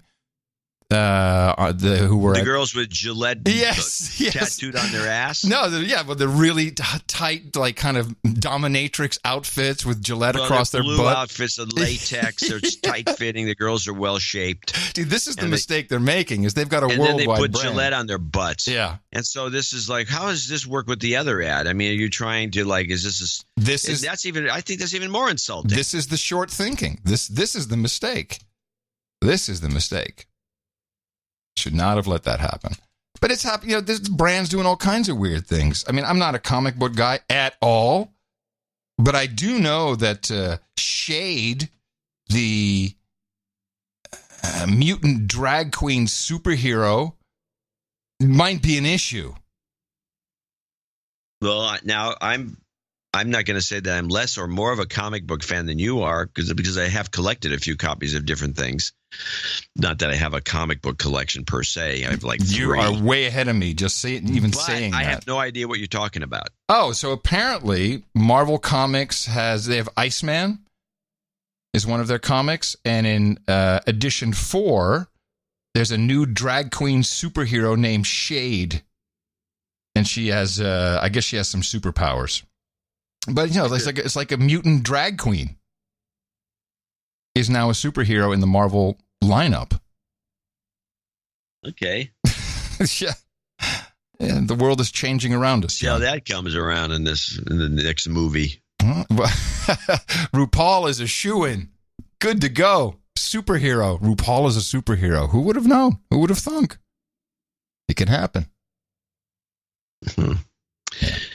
Yeah, there's there must be some trade association for drag queens, because they're promoting drag queenery with little kids and the single moms who dress their boys up in dresses and these other things. It's this kind odd, of disturbing, if you ask me. It's this odd transitionary phase where the idea is you can transition, you can change to be whatever you identify with or how you feel. So male to female, female to male. But then there's this interim stage where you're just fabulous. and you have to celebrate that for a while. For a while. It to me, it seems like, I thought you wanted to be a woman, but now there seems to be this in between. No, you just want to be fabulous. I think there's some of that too. Just in between, just be fabulous for a little while before the full transition. Fine by me. And some of them are quite fabulous. Yeah. Now, this, just to touch another third rail, this Steve King. The Steve King thing is getting more interesting by the minute. I think I had a clip last show. I have a quick clip just because it's all these things. Apparently, what he said, he's been such a racist. We went over it with the exact quotes, and we read from the thing, and it's not. Well, they're targeting him for some other reason. Now, before you go on with this, I did get a note from, because I'm still baffled by it. He is the guy behind the Birth Begins at Conception bill.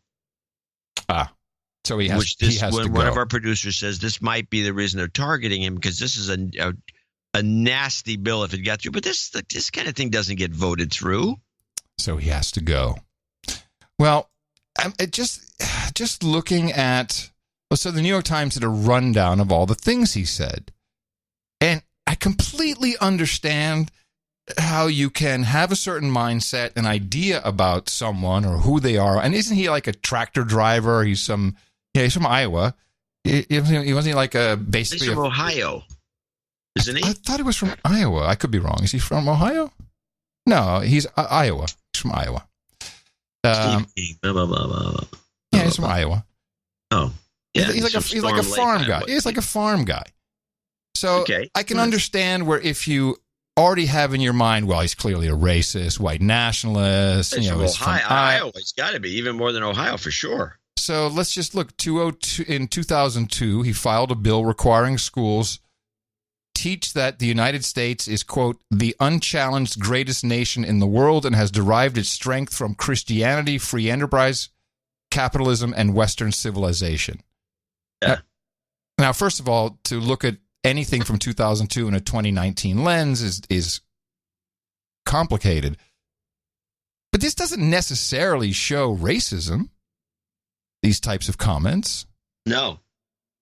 In 2005, he introduced the English Language Unity Act, a bill to make English the official. I can't even speak English. To make English the official language. Racist. He sued the Iowa Secretary of State for posting voting information on an official website in Spanish, Laotian, Bosnian, and Vietnamese. So these are all racist things. And I can totally I understand how people who are looking for, if all you are is a hammer, everything looks like a nail. I get it. I really do. But then to say this is also completely racist from 2013. And there doesn't mean that there aren't groups of people in this country that that I have sympathy for. I do, and there are kids that were brought into this country by their parents unknowing that they were breaking the law. And they will say to me and others who defend the rule of law, we have to do something about the 11 million. And some of them are valedictorians. Well, my answer to that is, and then by the way, their parents brought them in. It wasn't their fault. It's true in some cases, but they aren't all valedictorians. They weren't all brought in by their parents. For everyone who's a valedictorian, there's another 100 out there that they weigh 130 pounds and they've got calves the size of cantaloupes because they're hauling 75 pounds of marijuana across the desert. Now, this is somehow racist. Is there a misunderstanding? Maybe I'm misinterpreting what he's saying. What I understand him say is either there's people who have so many drugs strapped to them that their calves look like cantaloupes and they just got all this dope strapped to their body. Or two, they carry so much drugs that their calves have blown up to the size of cantaloupes. I'm not quite sure which one it is. Yeah, either one. Who cares? How is this a real issue? Well, they're out to get this guy. Now, you were reading, I realized, from the New York Times article, which is another thing. The New York Times is all in on this. Let's get Steve King. I have a technical question for you. Yeah. Because this I noticed this immediately in the most recent fracas, the one that really set everyone off here in this New York Times article. I'll read the paragraph before and then the offending paragraph, and I have a technical question. Okay. At the same time, he said, he supports immigrants who enter the country legally and fully assimilate because what matters more than race is, quote, the culture of America, end quote, based on values brought to the United States by whites from Europe. This is not a quote. Now comes the quote. White nationalist, white supremacist, Western civilization. How did that language become offensive, Mr. King said. Why did I sit in classes teaching me about the merits of our history and our civilization? So that apparently was incredibly offensive. But here's the thing. In his quote, white nationalist, and it's in quotes, white is capitalized. White supremacist is not capitalized. But then Western civilization is capitalized. Why did the second white not get capitalized? White nationalist, white supremacist, Western civilization. So white supremacist is not capitalized? No. Well, I think it's because I just wondered. That is a technical detail that the New York Times has a lot of editors who have nothing better to do but determine whether something should be capitalized or not. Okay. So seriously, there's a future for me. I don't know. I thought maybe there was. They made the determination that the first one's white nationalist capitalized. Yep. Which means it's like it's a standalone item. White supremacist is like a thing that is not standalone. It's just like an attitude or a way of being instead of being a group. It's not a group. It can't be categorized as a group. Whereas white nationalists can. White supremacist is more of a way of being. It's not part of an institution. Right. And the last one, which was Western civilization, is a thing, as a group, is also a group kind of a thing. I think it's illegal the way they did it. What is probably the most egregious, actually, is the Western civilization part. I think that's what people take the most offense to. A lot of them. So, teaching that stuff. I also don't understand the Greeks. I mean, if you say nationalist, but if he actually said white supremacist, yeah, how can you not find that language offensive? So he screwed up there big time. But just all the stuff that's brought in, you're right, they're out to get this guy. Yeah, no, they're out to get him, and we're talking about, and starting with the New York Times, which, for example, we had Jill Abramson, who the Berkeley Hummer, who said, "Do you have a clip from her? That perfect clip." Yeah, I can get it while you finish. Yeah. Yeah. Well, Jill Abramson butt slammed the New York Times for being irrational about Trump and then kind of ruining their journalism chops. A few months ago on Al Jazeera, Seymour Hersh was floating around promoting his book Reporter, and he was asked specifically about journalism in the United States from this kind of a douchebag interviewer. And I want to play that clip of Hersh on journalism. This is what he thinks of journalism. I think it's going to hell. Now, what you have is, if you don't like Trump, you read the New York Times and Washington Post and watch certain cable shows, CNN. If you like Trump, you watch Fox News and you read other papers. But they're not equal, though, are you? That's buying into a Trump narrative. Fox News is not the same as New York Times. New York Times still does good journalism in a way that Fox News doesn't. But the credibility of the New York Times, because it's so hostile to him, maybe legitimately, but over the top, I think. They've gone way over the top in terms of like writing an anonymous letter. How is that any different from my assertion that journalism is just an invalid profession that no longer should exist? He didn't say that. No, I know, but I did. Yeah, well, that's how it's different. Anyway, you have Jill there, so we just get a feeling for her. Obviously, I read the New York Times like all day long, mainly on my iPad app. Can't get enough of that. No. Okay, do you have some of her, or is it... No, I got nothing. just a gratuitous Jill Abramson, and why not? And why not? So the New York Times is out to get King. I don't know. Maybe I have no idea what's behind it, but they're out to get him. Yeah, I don't know. I mean, I think it's possible that all these elements all put together is like, hey, this guy's bad. Let's get rid of him. I mean, they tried to get him voted out this last election cycle, and they couldn't do it. Yeah, but he barely won, right? Yeah. Yeah, he barely won, but he won. Well, you know what? I'll be boots on the ground in Iowa in about a month. Maybe I'll learn something. You'll be able to do some Q&A. Some boot on the ground. I bet you somebody in Iowa will come up to you and say, well, here's the reason that they're going after Steve King, and it's going to be something probably that we don't know. That's a hint to you showing up for that meetup, people. Yes. On the 22nd of February, date to be determined, meetup.com. 22nd of February is a date. Yes. You mean time to be determined? Place to be determined. Place to be determined. Place to be determined. Thank you for keeping me honest. Honest, yes. Got some other social justice warrior stuff, a little bit of outrage. Well, while we're on that topic, let's go to the Lear Foundation. I got some new clips from the guy who started it. Do we need to explain the Lear Foundation? Probably a good idea. I think you should explain it and maybe play the original clip, and then I have some additional clips that I think work well. Okay. Well, why don't you start while I look up the clip? Okay. Well, the Lear Foundation was actually it's a subset of the Lear Foundation, which runs out of USC, and it is a group of people. And it's got a certain name, the Health and something. Hollywood Health and Society. Hollywood Health and Society, and it's for all practical purposes a lobbying group that lobbies writers working in LA mostly to do certain kinds of stories. Oh, it's beyond that. If you look at how they operate, they offer free experts. So if you're doing a show, it's in the clips. Yeah. If you have a disaster movie, they'll get someone for you. Here's the backgrounder that we. I don't even know how old this is. Let me see if I can find out. Most of these revelations came. The clips I have are from 2013. Yeah, clips I have are the guy who founded it. Yeah, this is from 2013 as well, I think. So here's a quick understanding. So in the course of our work, this is in the 2 years, 11 to 13, 335 storylines that we worked on have been aired. We've worked with 35 networks in the past 4 years. 91 different television shows. Yeah, they got some numbers for sure. Yeah, I have that clip too, but I have some additional things that let's start with I have some additional information that is kind of interesting.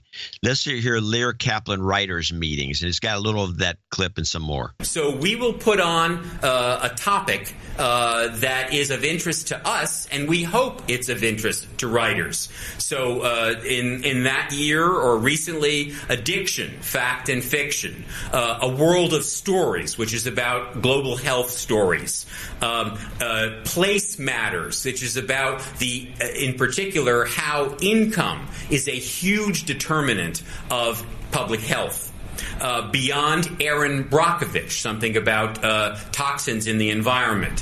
Who Shall Live and Who Shall Die and Why, which was about violence and unnecessary deaths from disease. So in this way, by putting on these briefings, we are in some ways choosing topics to get them onto the radar screen of writers, but it's all voluntary. It's there. If you want to come, great. We want to throw a spotlight on it. Similarly, we call the writers, the showrunners, and we say, you know, the most marvelous expert is coming to town next week. This person knows everything there is about epidemiology or biological warfare. We thought your writers might be interested. We'd like to bring him or her in for an hour.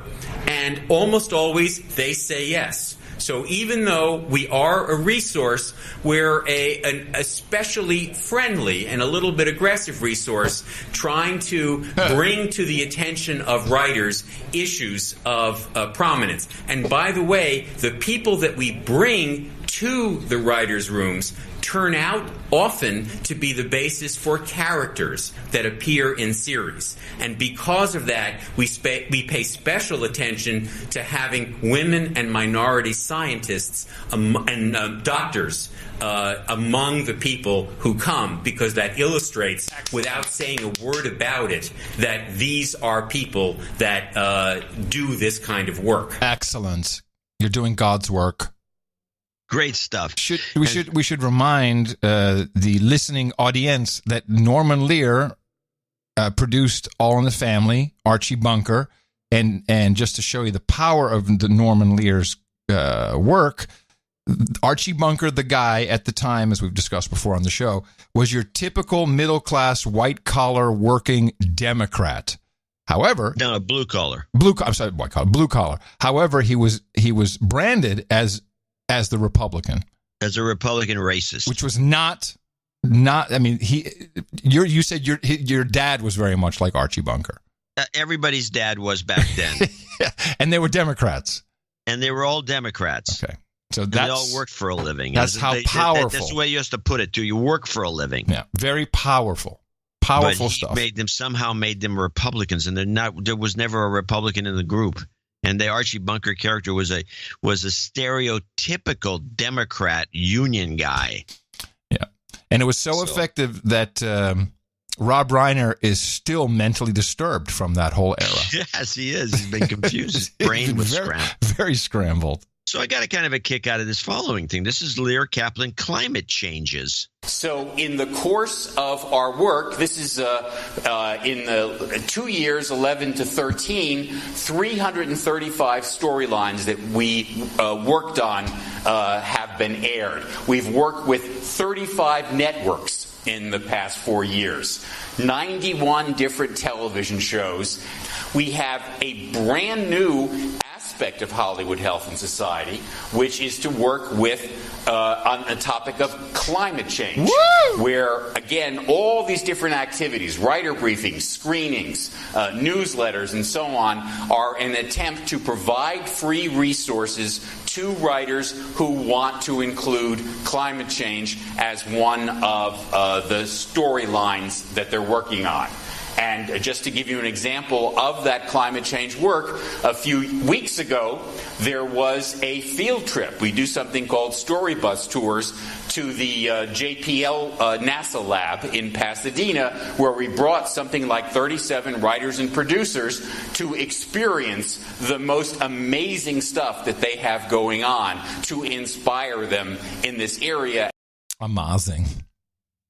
So we get the propaganda coming in from every which way. Of course, nobody counters and it's free. It's free writing, and I was wondering about that. Do these Hollywood Health and Society writers, do they get writing credit? No, they're good consulting credit. When they bring the experts in, and some expert, wants to do a little extra work and say, we'd like to bring you on to do help us with the story.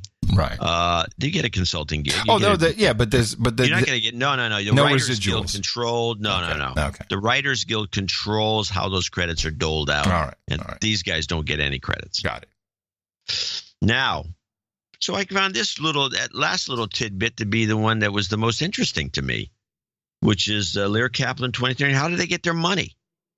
When I started Hollywood Health and Society, it was the first program that we started. So it is now about to enter its 10th year.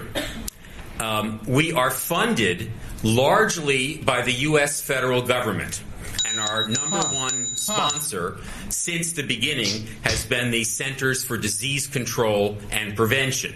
And other federal agencies that have supported us are the the Division of Transplantation of the Department of Health and Human Services, the National Institutes of Health, the White House Office of National Drug Control Policy, and the Agency for Healthcare Research and Quality. And in recent years, our federal funding has been joined by private philanthropy in the funds from the California Endowment and also from the Bill and Melinda Gates Foundation. Now there's your borderline clip of the day. Clip of the day. Yeah, that's enough to make you cringe. Yeah. So the U.S. Now, by the way, this speech was given in 2013, so you have to add another 4, 5, 6 years. I'm sure there's tons more fun people financing that. Yeah, this guy must be this is out of the University of Southern California, or as we used to call it in the Pac-12, the University of Spoiled Children. They have this little group right out of the Annenberg School, and I think it's deplorable. I think it's the fact that there's nothing to counter it. This is propaganda. It's a propaganda mill. It is kind of, it's certainly for in the day that might have hit up against the Smith-Mundt Act. I mean, it truly is propagandistic, and the government is paying for it. It takes advantage of the fact that, and I'll say this from, I think, a reasonable perspective, that generally speaking, writers are lazy. And in the journalist area, they are fed stuff by public relations agencies traditionally. Nowadays, they are just paid extra money and told to write a native ad, but that's different. This is a similar situation where you, instead of having public relations agencies knocking on the door saying, hey, we wanted you to promote climate change, they have this right out of the J School, of Annenberg School at USC. They bring these guys out and fellow journalists. And I feel that everybody means well. This needs to be disclosed if this has taken place. It's like how much of this. So, for instance, in everything we're seeing, how much of eating bugs is coming from the Lear Foundation? Is that something they are advocating? That's a good question to ask. Well, I put a call in. Do experts say that? To Kaplan is I want to do an interview with him. Aha. Now, whether or not this ever happens is another. Did you say go ahead and listen to episode 1104? We'll be talking about. Listen to this episode. But if the guy's got any chops, if he believes in what he's doing, he would gladly have an interview to tell me where I'm wrong. For instance, so what's happening now? It's interesting that it's CDC, so it's health oriented. That's why Bill and Melinda Gates are in this, because they can everything they do is under the guise of health. Yeah. And I guess climate change is for your health, since we're all going to die. Yeah, voting Democrats for your health. For your health. What's this this meat stuff? The CES, they had fake meat. Everywhere there's meat. People trying to recreate meat. Yeah. Now the meat industry is... It's about climate change. Yes, the meat industry is trying to protect the word meat so that you can't use it if it's not meat. I agree with them. Yes. Here, there's an Israeli firm, Aleph Farms, and they say they actually have grown real meat in a lab. What we're going to try today are the first thin slices of steaks we have produced in a lab setting. I think this is going to be the greatest revolution in the history of modern agriculture. This lab-grown meat is not just a plant-based alternative like the Impossible Burger. There's a technology that exists that allows us to, for all intents and purposes, have our bacon and eat it too, without any pigs being harmed. Cultured meat, lab-grown meat, clean meat, whatever you want to call it, is identical to conventional meat at the cellular level, just grown in a lab, no slaughter involved. Its arrival could have massive implications for meat eaters, the U.S.'s $200 billion meat industry, and the environment. And it's happening at a pivotal time. We can't handle more agriculture, and this growing demand is asking precisely that, and we're going to reach a breaking point. Ooh, breaking point, breaking point, breaking point. You know what that means. We're all gonna die! Eventually. So they have done it. They've done it at the cellular level. So they've cloned meat. That's, yeah, kind of, I guess. Yeah, I'm curious about that. I'm sure it's got, let's just take meat, for example. Let's take a nice juicy steak. Let's take a New York steak. Now, when you eat in New York, you cook it you can cook it for different amounts of rareness. You can have very rare, you can have overcooked, and the steak will toughen up when you cook it too much. And then if you compare it to another cut of meat, which has some connective tissue within it, and which you can make into a stew. There's all these different ways of cooking meat that have been developed for hundreds of years. And there's different qualities to the finished product to the point where you can bite into a lousy piece of meat from one of the lousy meat growers, and you chew on it and you go, this is terrible. I don't like this meat. You spit it out. And then there's optimal meat, a really good, prime filet, or let's say a New York strip. How about like that sirloin from Costco? And you bite into a good prime piece of meat, and you got the right mouth feel, the right texture, the right flavors. They can't do that in a lab. No, everything they showed. It's going to be grisly. It's going to be grainy, or you chewy. Are right. It's going to be like a dried. Let me just tell you. But you'd ever have a dried grapefruit? Hold on. Everything they make, everything they show is not a steak.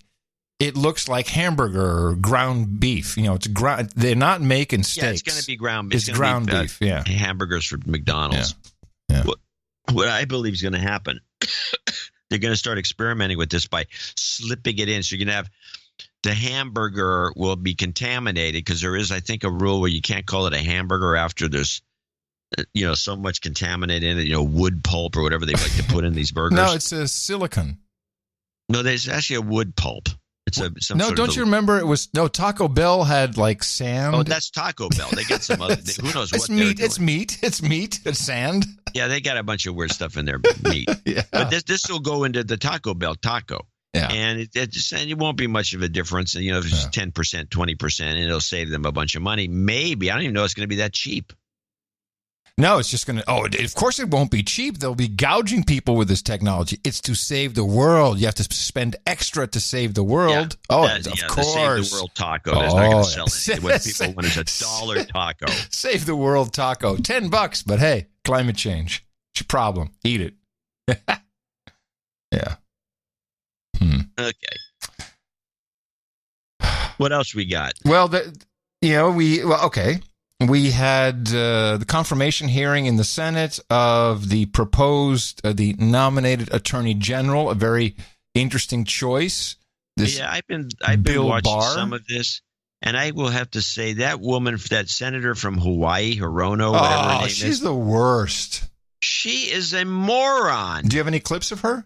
No, I couldn't stand it. I got one of her fighting back against her fellow Islander, Tulsi Gabbard, who was announced she's running for 2020. But we can't have Tulsi Gabbard because back when President Obama didn't want same-sex marriage, she had the same idea. Now, she did reform, but... just like Obama did. Yeah, but it was a little too late. Senator, I also want to ask you about the 2020 primary. Your fellow Hawaiian legislator, Tulsi Gabbard, has made clear she's going to run in 2020, but she's run into some trouble over past opposition to LGBT rights, as well as with her ties to Assad. Do you think you could support Congresswoman Gabbard in her bid in 2020? I'm going to be looking for someone who has a long record of supporting progressive goals and ideals. And I certainly wish all of our candidates the best, because it is going to be a long, hard race. And so I wish everyone well. But for myself, in these times of what I would call not normal times, I want someone who is very much has been on the page in terms of supporting equal opportunity, choice, all of the kinds of issues that I have been fighting for decades. It sounds like you don't think Tulsi Gabbard has done that. Well, I wish her well, though, as I do all of the other candidates. Oh, man, I like Tulsi. Yeah, I'm not a big fan. You think everyone's dumb. Everybody is dumb. No, I don't think she's dumb at all. I would not put that moniker on Tulsi Gabbard. Good. You don't like her. I just don't like her because she's on this Council on Foreign Relations. And nobody talks that's a about problem. That's a problem. Other issues. Yeah, everyone's got issues. Everyone's got problems. You went to, the OWL meeting. The what? The OWL meeting. Yeah, I did. What is it? Wait, what is that called again? I forget what it's called. Bohemian Grove. Bohemian Grove. Yeah, you Illuminati. Yeah. It's like talk about your drinking club. Well, I wanted to continue here because I wanted to go to. Well, we're going to mention that Kirsten, whatever her name is, Gillibrand has also thrown her hat in the ring. No, we were going to talk about Barr. That's where I was, and you brought up Hirona. Yeah, back to Barr because I have a couple clips. So we need a new attorney general because Rod Rosenstein or Steen, he is apparently resigning, getting thrown out. I don't know. He's complicit. God knows. So this is the guy who was attorney general, correct? For Bush 1? HW. HW. And so I guess it's kind of like bringing the guy with experience, and he said, "Don't worry about it. I'll let Bob, his buddy Bob, my big Bob, is all about Bob. I'll let Bob take care of it. Bobberino. But when it came to what's actually going on with things that really affect us, such as privacy, data sharing, tracking, the guy is completely and utterly clueless. I mean, it's old school.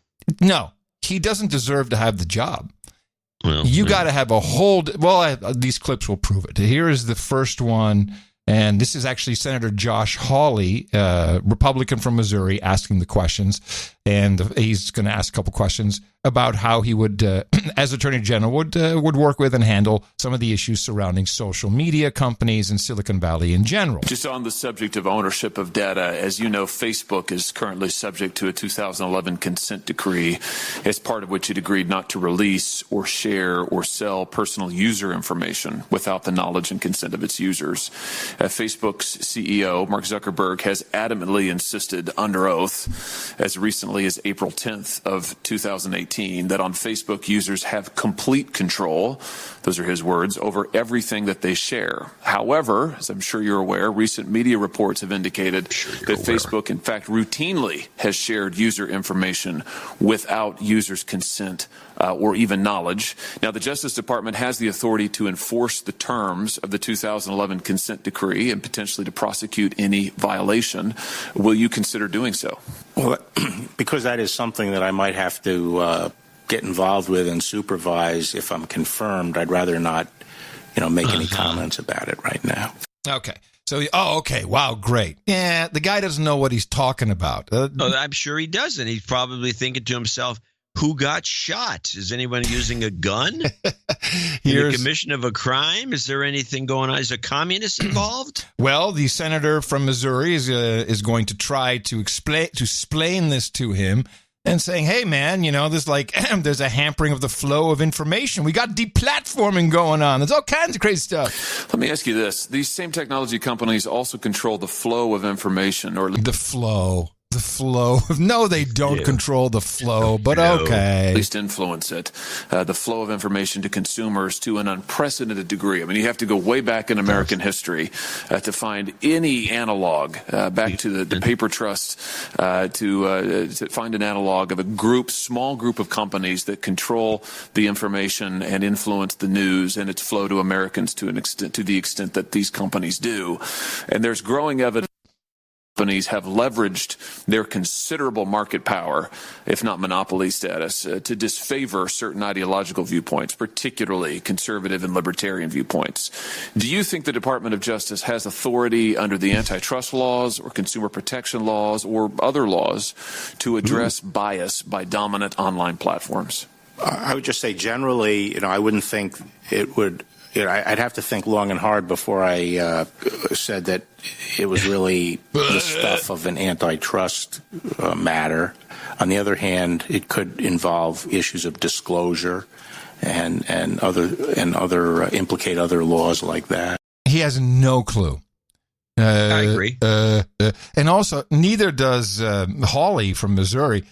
The data that's important is not your pick. Yeah, there's some value. Yes, for scanning and getting your facial recognition and your friends, but that's the data that is not yours. That's Facebook's data. They created that. They have their SDK and all the apps. They get all the data. That's their data. That's at least how they view it. There's a complete disconnect between what these jamokes in Congress feel data is and what it's really about. And this guy is he's just stock answer, unsatisfactory. Okay, well, you can bitch and moan about this character all you want, but who could they possibly put up there for this job that would know anything? I don't care. I don't give a crap. I just want to play these clips. Is there any point, do you think, at which political bias could require a response? And I'm thinking, for example, Harvard law professor Jonathan Zittrain has written how Google or Facebook, for example, could manipulate their algorithms to significantly swing voter turnout to favor a candidate of their choice. Would that sort of conduct require a response from the department? I'd have to think about that. I'm not sure. I'd like to know more about the phenomena and what laws could be implicated by it. Well, that's at least an honest answer, and that I think, and Facebook actually has done massive experiment with more than I think it was 5 or 6 million people to see if they could motivate them to vote, and it did, and it's published, and we've talked about it on the show. Yeah. But nothing really comes quite close as and I'm happy to see that people are catching on to this and they're analyzing it, and the media is doing this. I think this is CBS This Morning even. It's not the real issue what's going on, but at least people are aware of. And when I saw this happen, it was over the weekend that it started, this post a selfie of you today and 10 years ago. Yeah. Everybody's posting a selfie of you and the first I saw this was like, yeah, I'm not going to do that. This is clear. Something's up with this. And CBS This Morning did a pretty good job, but they missed the main point, I think. Facebook, Twitter, and Instagram users are posting photos of themselves a decade apart with the hashtag 10-year challenge. Some well-known people have gotten in on the fun, but the millions of publicly shared photos can be a treasure trove of information for companies working with facial recognition and artificial intelligence. Data and emerging technology consultant Kate O'Neill warned in a Wired opinion piece that's out right now, thanks to this meme, there's now a very large data set of carefully curated photos of people from roughly 10 years ago and now. Similar concerns were raised last year about Google's Arts and Culture app. It matched people with artwork that supposedly looked like them. Google says it discarded users' selfies once the matches were found. The website Pop Sugar released its own app for finding celebrity doppelgangers. The company later revealed photos submitted for its twinning challenge were initially stored on an unsecure server. Also, many Instagram users who created collages of their top 9 most liked posts of 2018 may have given their email addresses and other user data to a company in Uruguay. Really? Wow. Regarding the 10-year challenge, Facebook told CBS News, quote, our face recognition symptoms are not tracking, studying, or aware of this meme. Wired senior writer and CBS News contributor Izzy Lepowski is here. Good morning. Good morning. So Facebook says, look, this was a user-generated meme. They didn't have anything to do with it. But how could Facebook use these photos?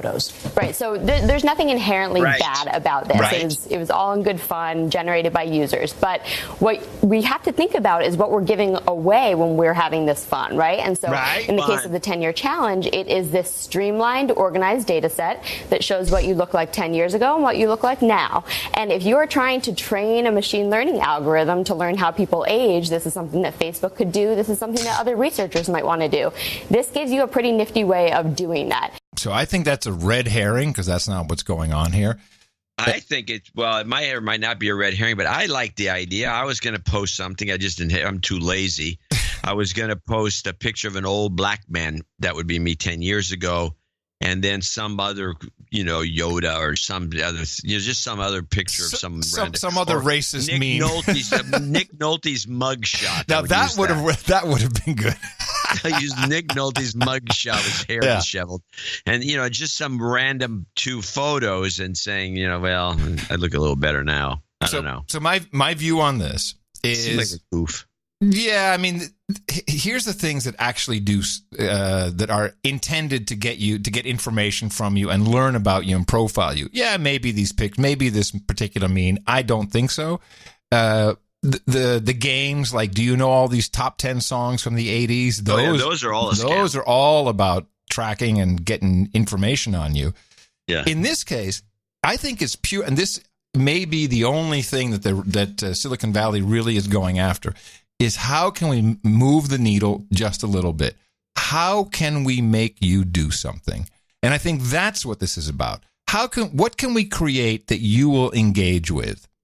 And if you look at now we've seen the Brexit, actually we've heard the actual Brexit guy, Dominic Cummings, talking about what he used. We've heard Pascal, the Trump digital guy, about what he used.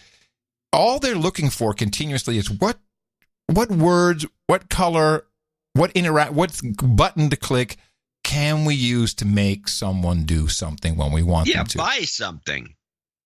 Yes, buy is the low-hanging fruit. I think that's just the beginning. Yeah, tell that to our donors on today's show. Well, you got to engage some AI and ML to make sure the stuff works, man. That's what it's all about. We had to get. By the way, I got a note from a producer who knows somebody in the higher echelons of the White House, and he or she said that there are people writing tweets for Trump. Could be. Not that he doesn't write tweets. It's just that I don't know what that has to do with Silicon Valley trying to get you to buy stuff or click stuff. Well, I think it's part of the same. It's the same. It's all part of the same blogosphere. Yeah. All right. Blogosphere. Yes. Well, there's a lot of interesting things happen. Tim Cook actually wrote an op-ed in Time magazine about the data brokers, because that's really what it's about. And it's not. It's about what you're clicking online, but until you integrate that with a data broker who has your credit card or your debit card transaction history, that's when it gets interesting. And Tim Cook is writing in Time magazine, "We all deserve control over our digital lives. That's why we must rein in the data brokers." So he's on a jihad against the data brokers.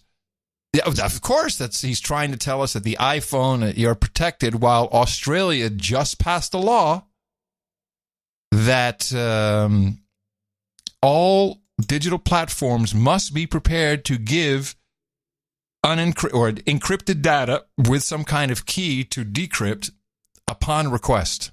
Yeah, that's Australia. Nazis. Well, you're on a roll today. Well, they are part of Five Eyes, which makes it very interesting because they share data amongst us and the UK and New Zealand and who's the other one? Canada. Scandinavia. Yeah. So, best thing is just don't say anything. Just sit at home. You can't do what I do with my phone. Yeah, take it off the hook. You can't even watch Roku anymore. Roku is they've become such a tracking advertising, because of course they built some cool boxes. They couldn't make enough money, or they have to make more. They went public, so you have to have a 20% increase continuously. And of course they got caught in the old, within like 3 days, we're going to put Alex Jones on our platform because we feel that, it's free speech, blah, blah, blah. 3 days later, they deplatform him. Well, because people said we got a lot of pushback from the community. No, your advertisers revolted. This is news to me. Brand new. Yeah, happened yesterday. I know that they said they were going to put Alex Jones on the platform, and I'm thinking to myself, okay, it's on the platform. I go, if I want to watch Alex Jones, I can see him online. He's still there on the internet. And so I heard that they were going to put him, but I didn't know they kicked him off already. That's pretty lame. That's not a good sign. That's a gutless wonder kind of a move. Well, here they said before they took him off, which was just days ago, we're a neutral platform. We're neutral. We just Roku's decision to allow the channel at all. Oh wait, that's not a quote. I'm looking for a quote. Okay, can't find a quote. But just a couple days later, they take him off. After the InfoWars channel became available, we heard from concerned parties, sleeping giants, and have determined that the channel should be removed from our platform. Deletion from the channel store and platform has begun and will be completed shortly.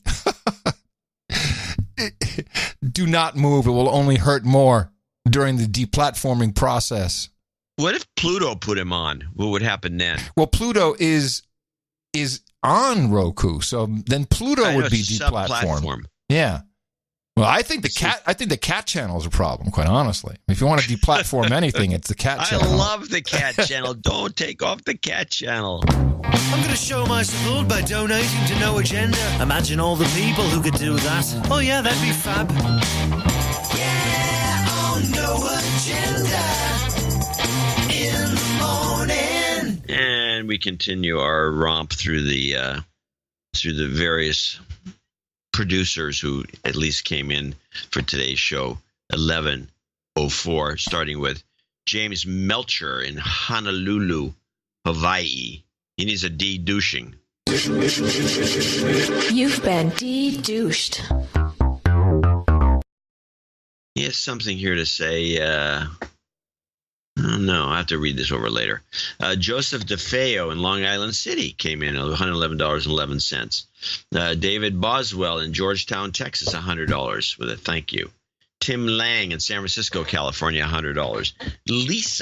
Lisa from Bensonville, Illinois, $100. Oh, I have a note. Hold on. Okay. Oh, it's one of those notes. Yes. You got it. On the table. I had to get up and get it. It's a cute little note, printed. I mean, printed with a pen. This week, the gulf of not donating finally got to me, and a check is enclosed. Thank you. I walk a mile to and from my government building in the Chicago Loop from the train every day, and listening to your show has made the walk a lot more entertaining and fun, even though a guy on a bicycle almost killed me yesterday. Instead of shouting at people, wouldn't it be better to bring back the little bicycle bells on the handlebars? You know, the new dockless bikes in Austin all have a bell. Can you take the bell off? You're always sabotaging everything. I'm just wondering. Well, I will say our producer Scott in where is he? He said those damn birds. Oh, Columbus. Those damn bird scooters are all over Columbus, Ohio now. I was walking around the city learning to use my pilot dog since I'm legally blind, and they're everywhere. I'd be fine if people use the charging stands that are around them, but that's too much trouble. I took a few out though. Clothesline one idiot right off his scooter when he almost hit me, and Tucker, my guide dog, let me know which wires to clip. And I'm thinking, no. He has one. He doesn't have. He needs one of those collapsible canes. I don't know if he has one. He just needs to just bash the shit out of these people if they're on the sidewalk. What's this? Boom, and knock the guy. Yeah. It's like, sorry. Poof. Well, I think he should definitely go to the city council and complain that this is a hazard to the blind folk. It is. It is. There's no doubt about it. The dogs don't like it. No. Anyway, onward. And he did offer Tucker as the official pilot dog of the show. Okay, he is now. I think, and he's pretty. He's a handsome dog. Very. I'll forward you the picture. Very handsome dog. Oh, good. Hello, Tucker. Good little boy. She says, I'd like to hear that jingle be one of the requests, and we can make it when we donate. Which one is that? I actually have one of those little bells around somewhere. I haven't used it on the show. Oh, bike bell? Yeah, please de-douche me. Okie doke. You've been de-douched. I'll need job karma, as I'll soon be one of the 800,000 government workers who will not be getting paid this time, followed by shut up slave. The shut up slave is the most relevant to government work. Please do not use my last name, or the U.S. Marshals will be kicking down my door for talking about our private business. And they are probably more stressed than the rest of us because they have already lost their paychecks. Good karma to all of my fellow 800,000 government workers. I hope this ends by the time you get this. It didn't. I put 108 because 8s are supposed to be lucky. Well, let me hand out that karma then. That's appropriate to do that here. For the 800,000 workers. Yeah, for 800,000. You've got karma. Yeah, of course they get screwed. Sir Greg of the Parts Unknown, $9.99. Gary Fryer, $89.99. Samuel Gorski, 8008. Cole Candler in Lynchburg, Virginia, 8008. Boob. Sean O'Neill, 8008. Did you have a boob linked in the newsletter? No. No boob link. No Just- boob link. Boob Just link. people Boob who link. just love to boob. When I put one in, I get nothing. Russ Coury, 64. It's for his 64th birthday coming up.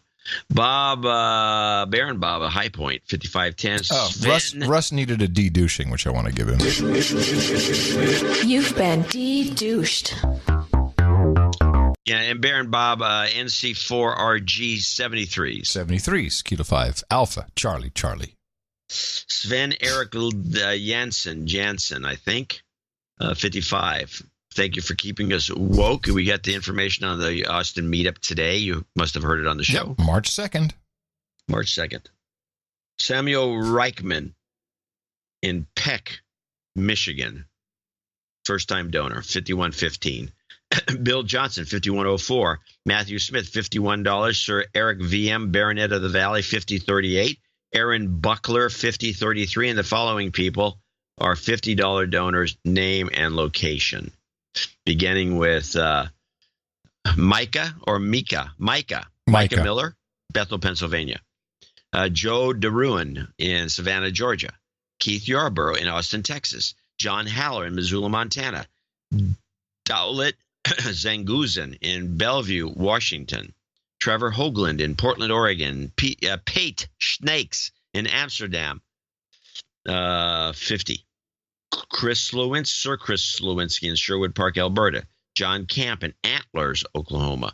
Sir Jerry Wingenroth in Saugus, California. And last but not least, J. Robert Appleby Jr. in Greenburg, Pennsylvania. I want to thank all these folks for being the producers of the show 1104, and hopefully we'll get more people to come on board. I would notice there's a lot of first-time donors, and That's after nice. years and years of guilt, they finally come on board. I think there's a lot more out there that need to pick up the slack. Yeah, isn't it interesting, though, when we have these short donation days, just because there's not a lot coming in, you actually get more show. It's kind of wrong. Yeah, well, let's cut it short. We do more show. We do more end it. show when you donate less. No, that's not end it. Hey, we're gonna No, do. actually, that's not necessarily true, because I've noticed many times we've gone way over when we had long donation segments. That's true. That's true. And actually, and to be honest about it, I'll just give the little secret of the show. We really do the show to the point when we run out of clips and anything to talk about. Yeah, that's true. Even if we have some stuff left over, we just inherently feel, okay, we're done this time. Yeah. And it's usually around the mark. Yeah, it's around we try to do 2:45, but we often hit 3. And then Just sometimes remember, we make it look easy. which is the hardest part. Well, I do want to thank these producers. You do want to thank? I do want to thank these producers for supporting the show. We certainly could use some more help for our Sunday show, which you can go to Dvorak.org/NA for that. But this is how our value for value system works. You're right. And people who have not donated before, we like seeing that. And we do have one knighting, thank goodness, so we'll do that in a moment. And please remember all those people who come in under $50. They're either anonymous or they're on one of our programs. That is also highly appreciated. Please, for Sunday, go to Dvorak.org/NA. Some karmas? Jobs, jobs, and jobs. Let's vote for jobs. You've got karma.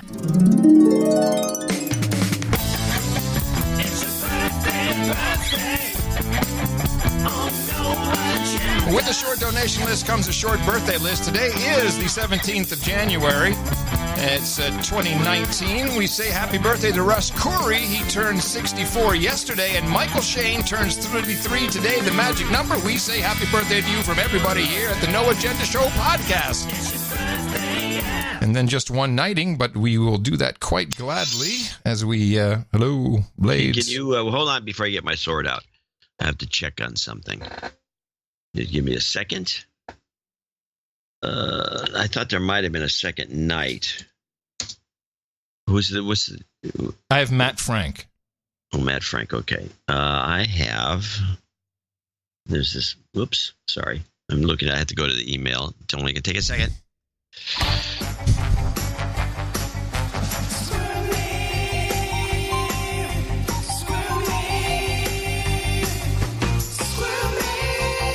Okay, I've got it. Yes, Matt Frank is fine. That's it? Yeah. That's I'm like the Mueller report. Yeah, you are like the Mueller report. One more time, everybody. Here we go.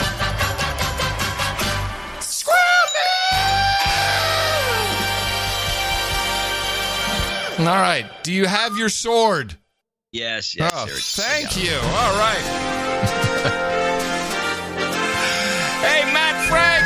Step it up, buddy. Come on over here at the podium. You are about to receive your coveted spot at the round table of the No Agenda Knights and Dames, and you belong there thanks to your contribution in the amount of $1,000 or more. And I am very proud to pronounceate the Sir Matt of Northeast Ohio for you, my friend. We have hookers and blow, rent boys and Chardonnay, cold brew coffee and cannabis, bourbon and bong rips. We got Captain Morgans and women with questionable reputations. We got harlots and haldol. We got redhead and rise, beers and blunts, Brazilian hotties and cachaça. We got ginger ale and gerbils, bong hits and bourbon, geishas and sake, breast milk and pablum, and of course mutton and mead.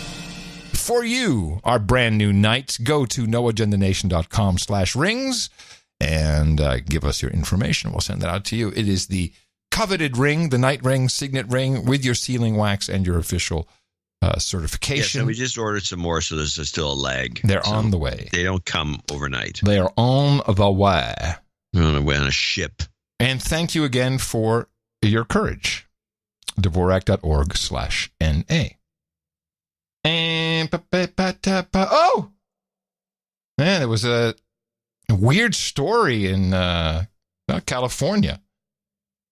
Yeah, and? About this, about the officer who was killed.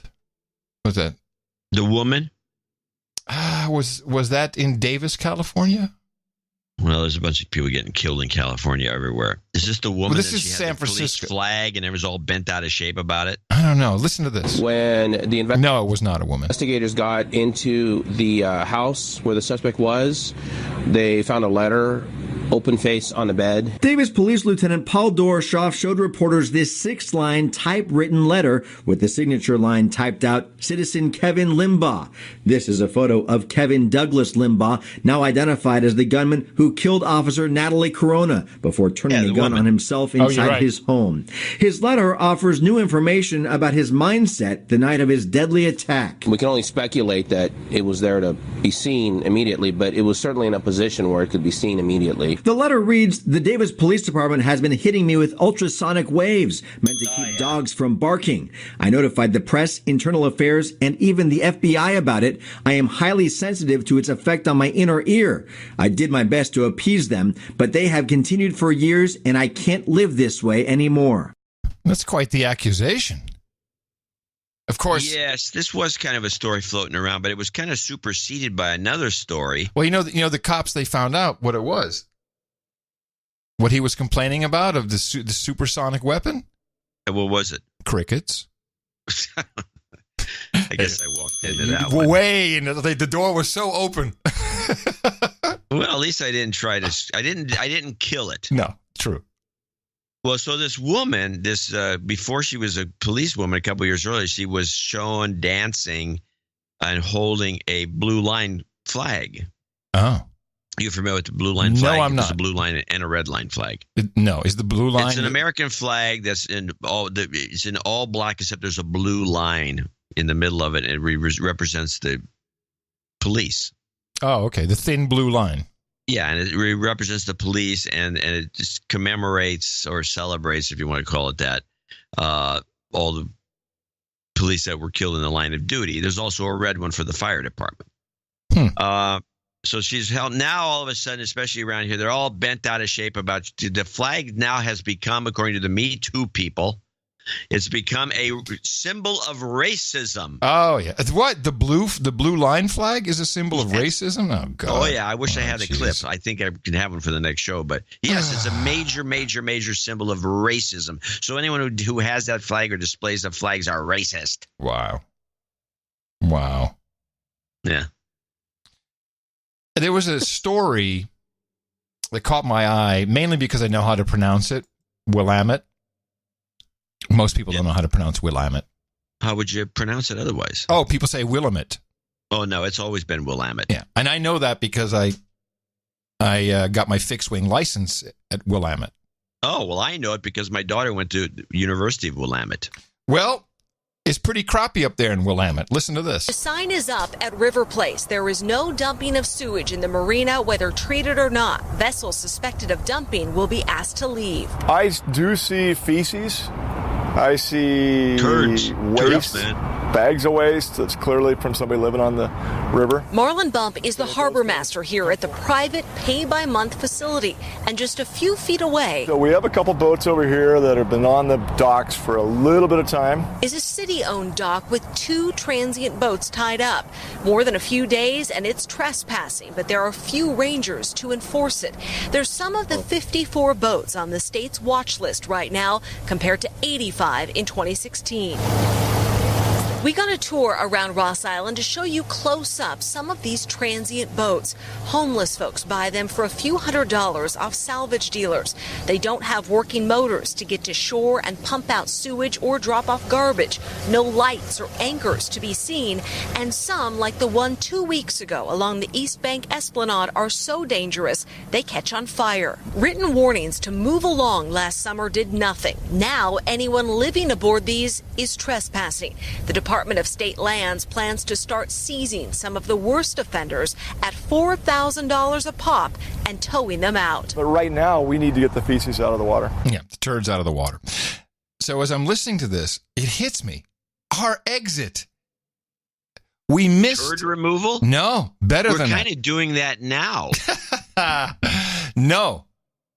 There's a homelessness problem in America that is really bad. And in Austin, we see it too. It's all under the highways, under bridges. It's tent camps. Yeah. The solution, and we kind of missed out on the no agenda tents. I know. But we have another shot. Are you ready for it? I'm all ears. Inflatable bouncy castles.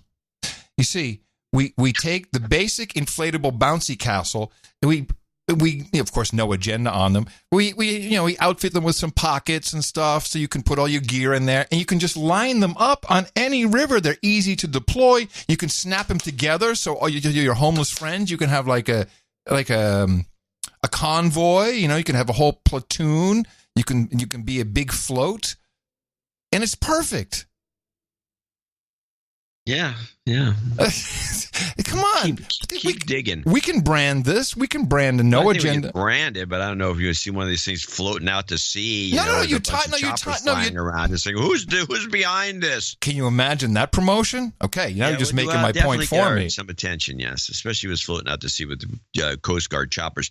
But unfortunately, probably sent us a bill. Flotilla was the word I'm looking for. Flotilla. Yeah, then there's a pun in there too. Well, I like the idea. I never heard, by the way, this clip was interesting to me because the homeless houseboat dwellers, because right now in Berkeley, the big thing in the Berkeley area, East Bay and San Francisco, of course, has been this way forever. The East Bay has got these people who buy or rent these RVs, and they live in those. Yes, and they're everywhere. And they're everywhere. And there's certain streets where they're lined up. There's just a slew of them all lined up, maybe like 50 of them. You got to imagine just garbage everywhere all around. So what's the biggest problem with that type of situation? You have the RV, it's broken down, it won't go anywhere, so you have to drag it. With the bouncy castle idea, you just put the people on the bouncy castle and you can move them wherever you want them to. So we're going to move you guys over here. The flotilla goes along and it's perfect. Back to reality. Okay, I'll stop. These RVs are all over the place. I never thought the creativity, I have to give them credit up in Portland, for coming up with the idea of finding old abandoned or beat up or pieces of crap. And by the way, a crappy piece of crap houseboat is kind of redundant. And you could kind of fit in, except you're not paying your monthly dues to be moored anywhere. Right. But yeah, I think it's not a bad thing. These houseboats for the homeless. We have a lot of people living on houseboats in Austin. Houseboats for the homeless. Austin has houseboats. The Austin River. Houseboats for the homeless. Yeah. Bouncy castles for bums. I'm telling you, it's an idea. Oh God. Yes, we have lots of houseboats in Austin. They're big. They're big houseboats. Are they for the homeless? No, they're for rich people. Not yet. That's the only correct answer. I just got an interesting note from the keeper. Yeah. So we have kind of ties into this story. So Nancy Pelosi has said to the president, you can't come to our house and do your State of the Union until you stop the shutdown and pass the appropriations bill. Now she has that right, I presume. She can do that, I guess. Yeah. It's an invitation. The reason she rationalizes this, and I'm in total agreement with this, she says that since they don't have they can't afford the security.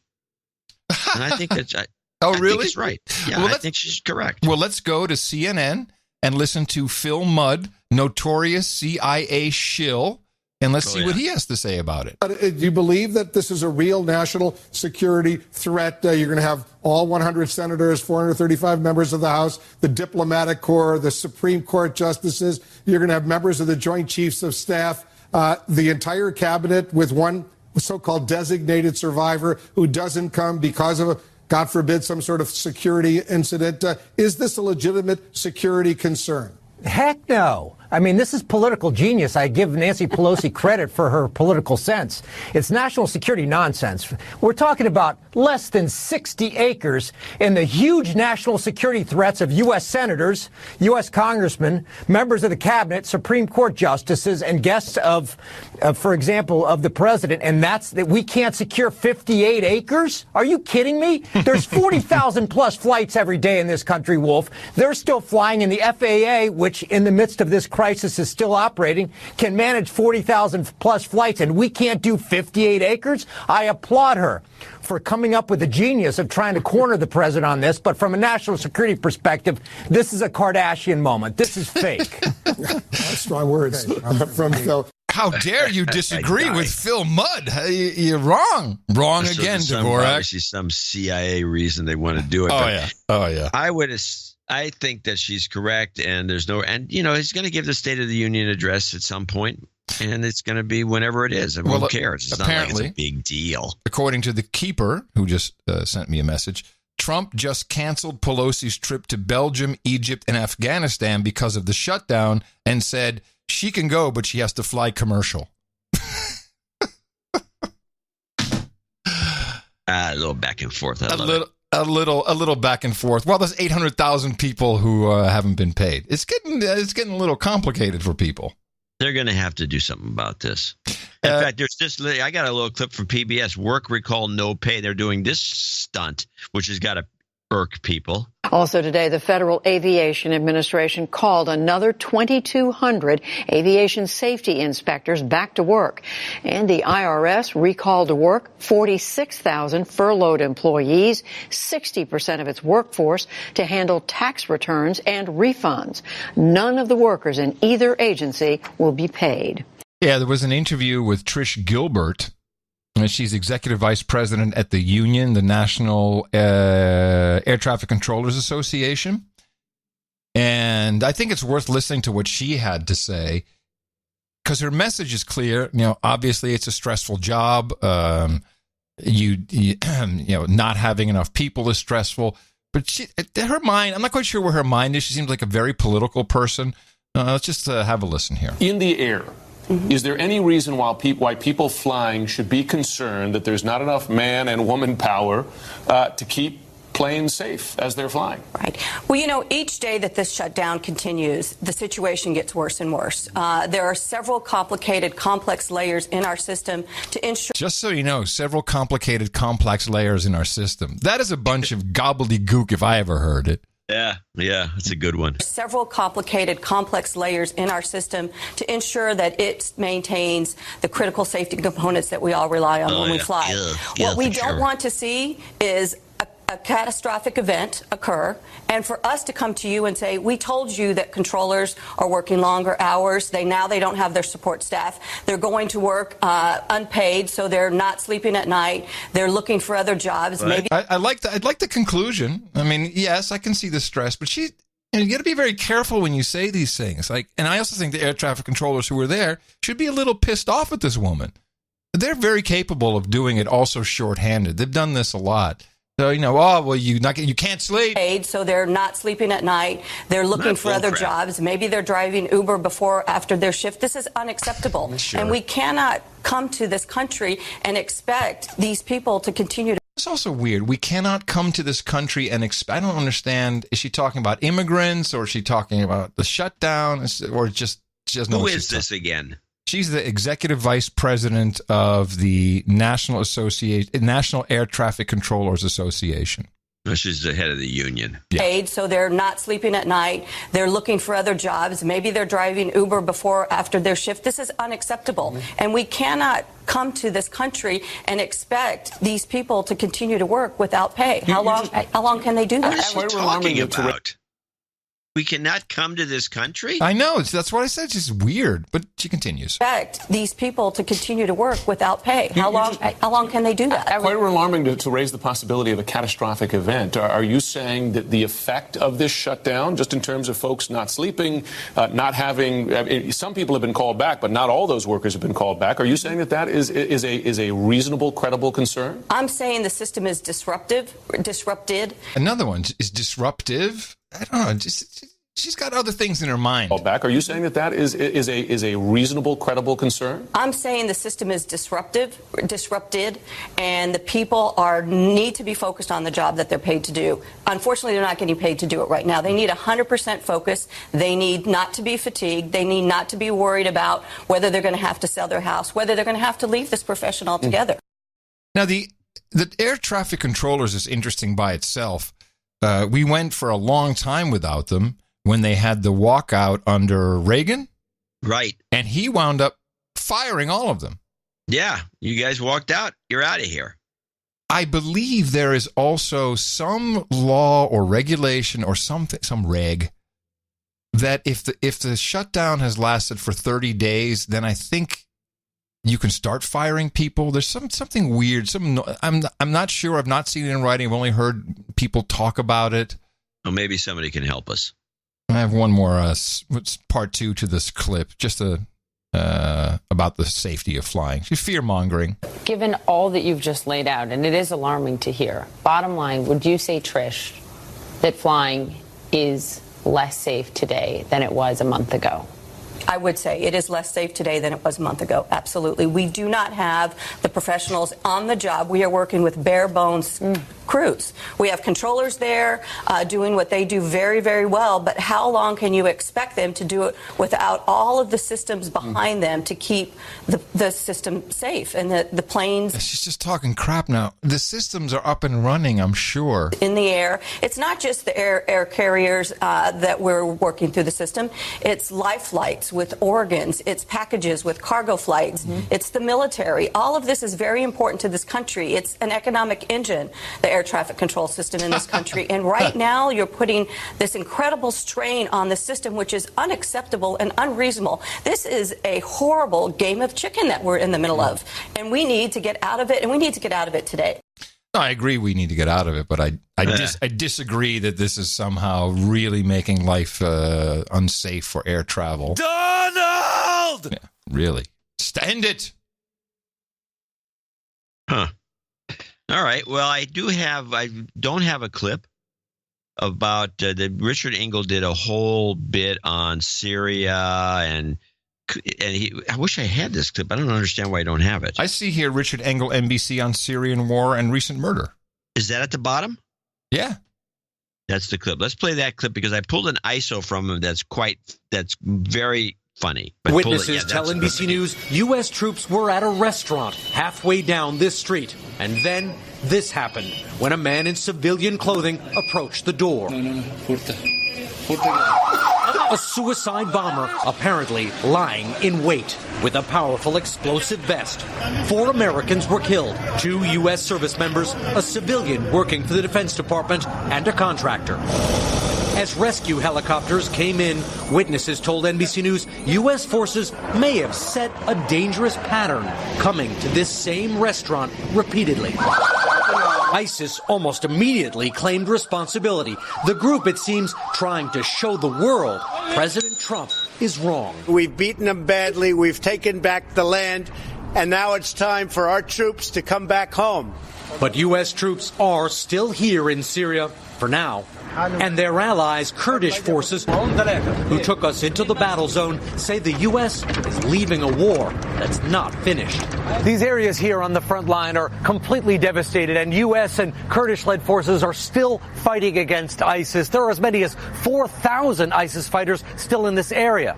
Hardly mission accomplished. Vice President Pence today sees it differently. The caliphate has crumbled and ISIS has been defeated. I like his alliteration. The caliphate has crumbled. Well done, Pence boy. Nice. Has crumbled and ISIS has been defeated. We'll stay in the fight to ensure that ISIS does not rear its ugly head again. But one of President Trump's allies is warning about pulling out the 2,000 U.S. troops in Syria too soon. It's set in motion. Enthusiasm by the enemy we're fighting. You make people who are trying to help wonder about us. I saw this in Iraq, and I'm now seeing it in Syria. The Trump administration says it will leave the fighting on the ground here in Syria to the Kurds. But it's hard to see how they'll be able to do that after U.S. troops pull out, because they have no planes, no helicopters, and almost no heavy weapons. Oh, he's just such a dope. Now, this is a pro-war report, by Engel. And there was a bunch of discrepancies in here that I thought were weird. I thought we were pulling out and made a deal with Turkey to take over and let the Kurds go back to what was formerly Kurdistan. Well, there's another threat there that if Turkey messes with the Kurds, then Trump would destroy them economically. So why is Engel saying that the Kurds are going to take over the fighting when it was supposed to be Turkey, who do have air and all these other capabilities that the Kurds supposedly don't have? Now, why is this report being made in the first place? And why would he report that the Kurds are bitching and moaning, which is what he said, about the pullout?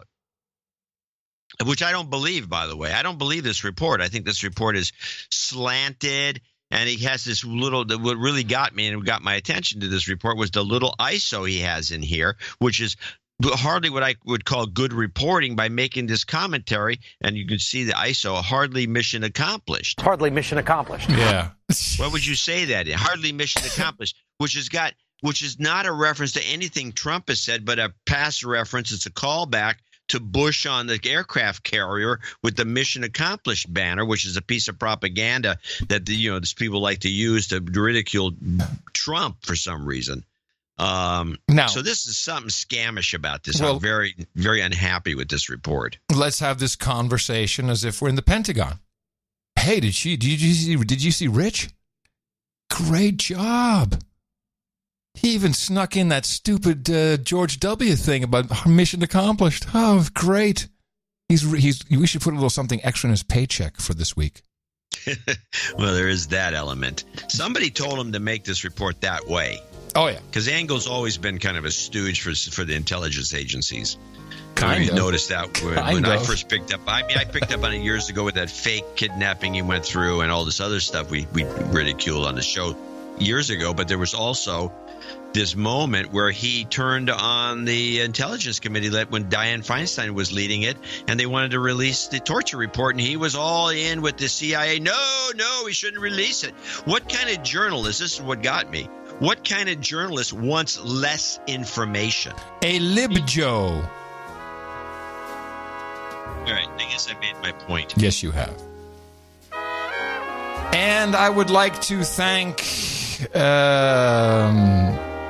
Gallup, Tom Starkweather, Danny Luce, and William Eby, and Cyborg Dave for all your work for the end of show mixes. Coming to you from downtown Austin, Texas, capital of the Drone Star States, FEMA Region 6 on the governmental maps, in the 5x9 Cludio in the common law condo. In the morning, everybody, I'm Adam Curry. And from northern Silicon Valley, where I am going to say, hello, red-tailed hawk, I'm John C. Dvorak.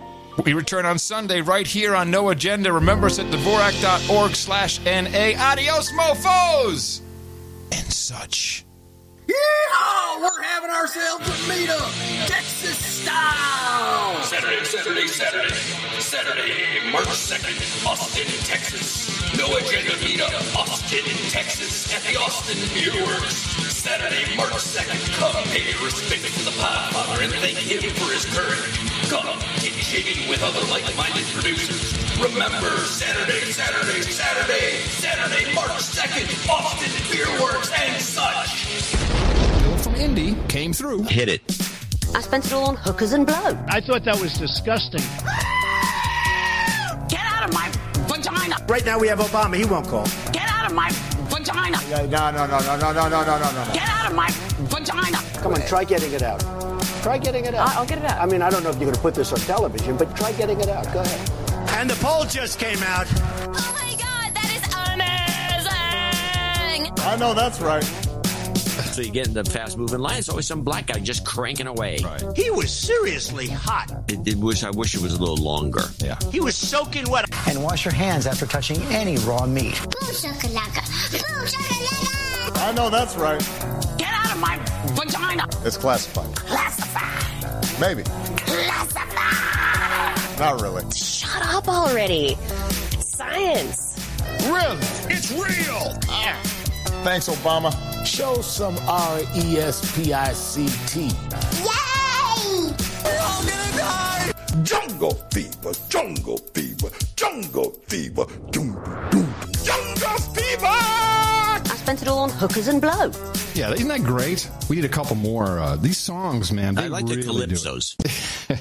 Yeah. You know, that sounds a lot like a Still Dossier. I'm just sleuthing, but we both are sleuthing. You've seen the intercepts? No. See, today I told you that I read the Still Dossier. Today I told you I got government sources. Have you seen the intercepts? No. So what we have then is like the Still Dossier. No. They have government sources. What is he, Nancy Drew? Sources have told us. No.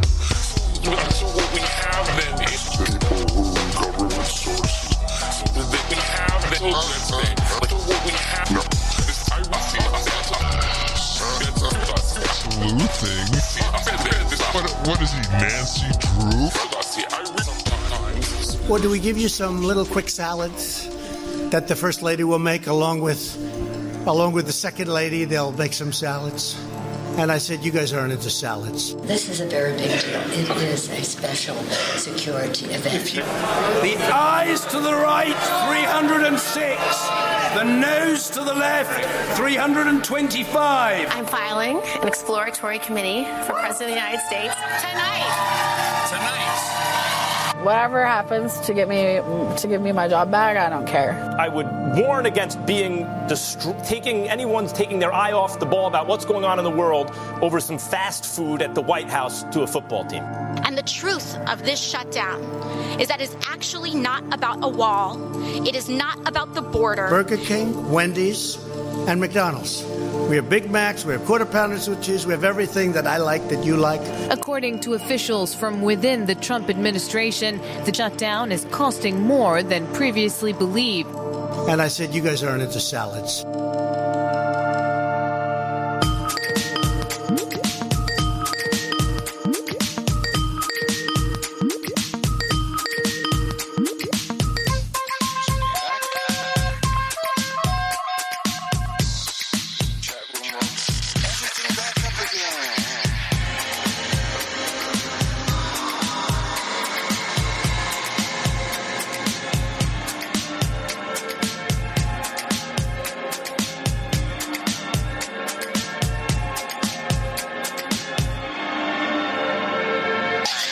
Because we know where we are. No agenda.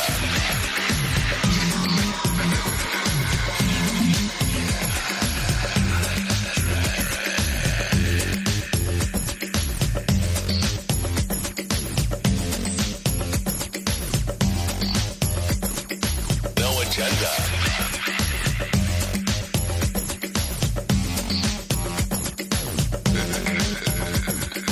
No agenda.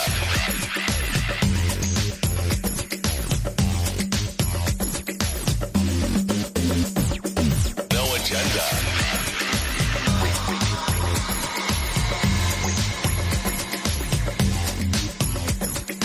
No agenda.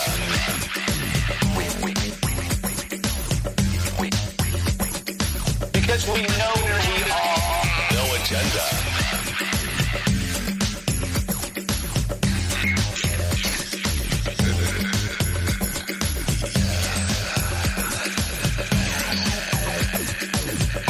Because we are. No agenda.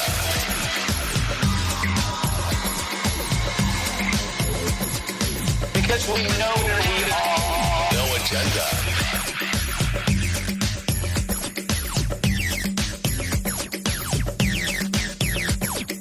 No agenda.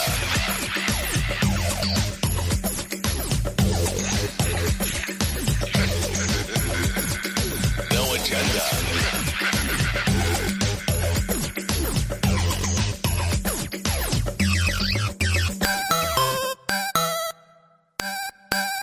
The best podcast in the universe. Mofo. Dvorak.org/NA. Hardly mission accomplished.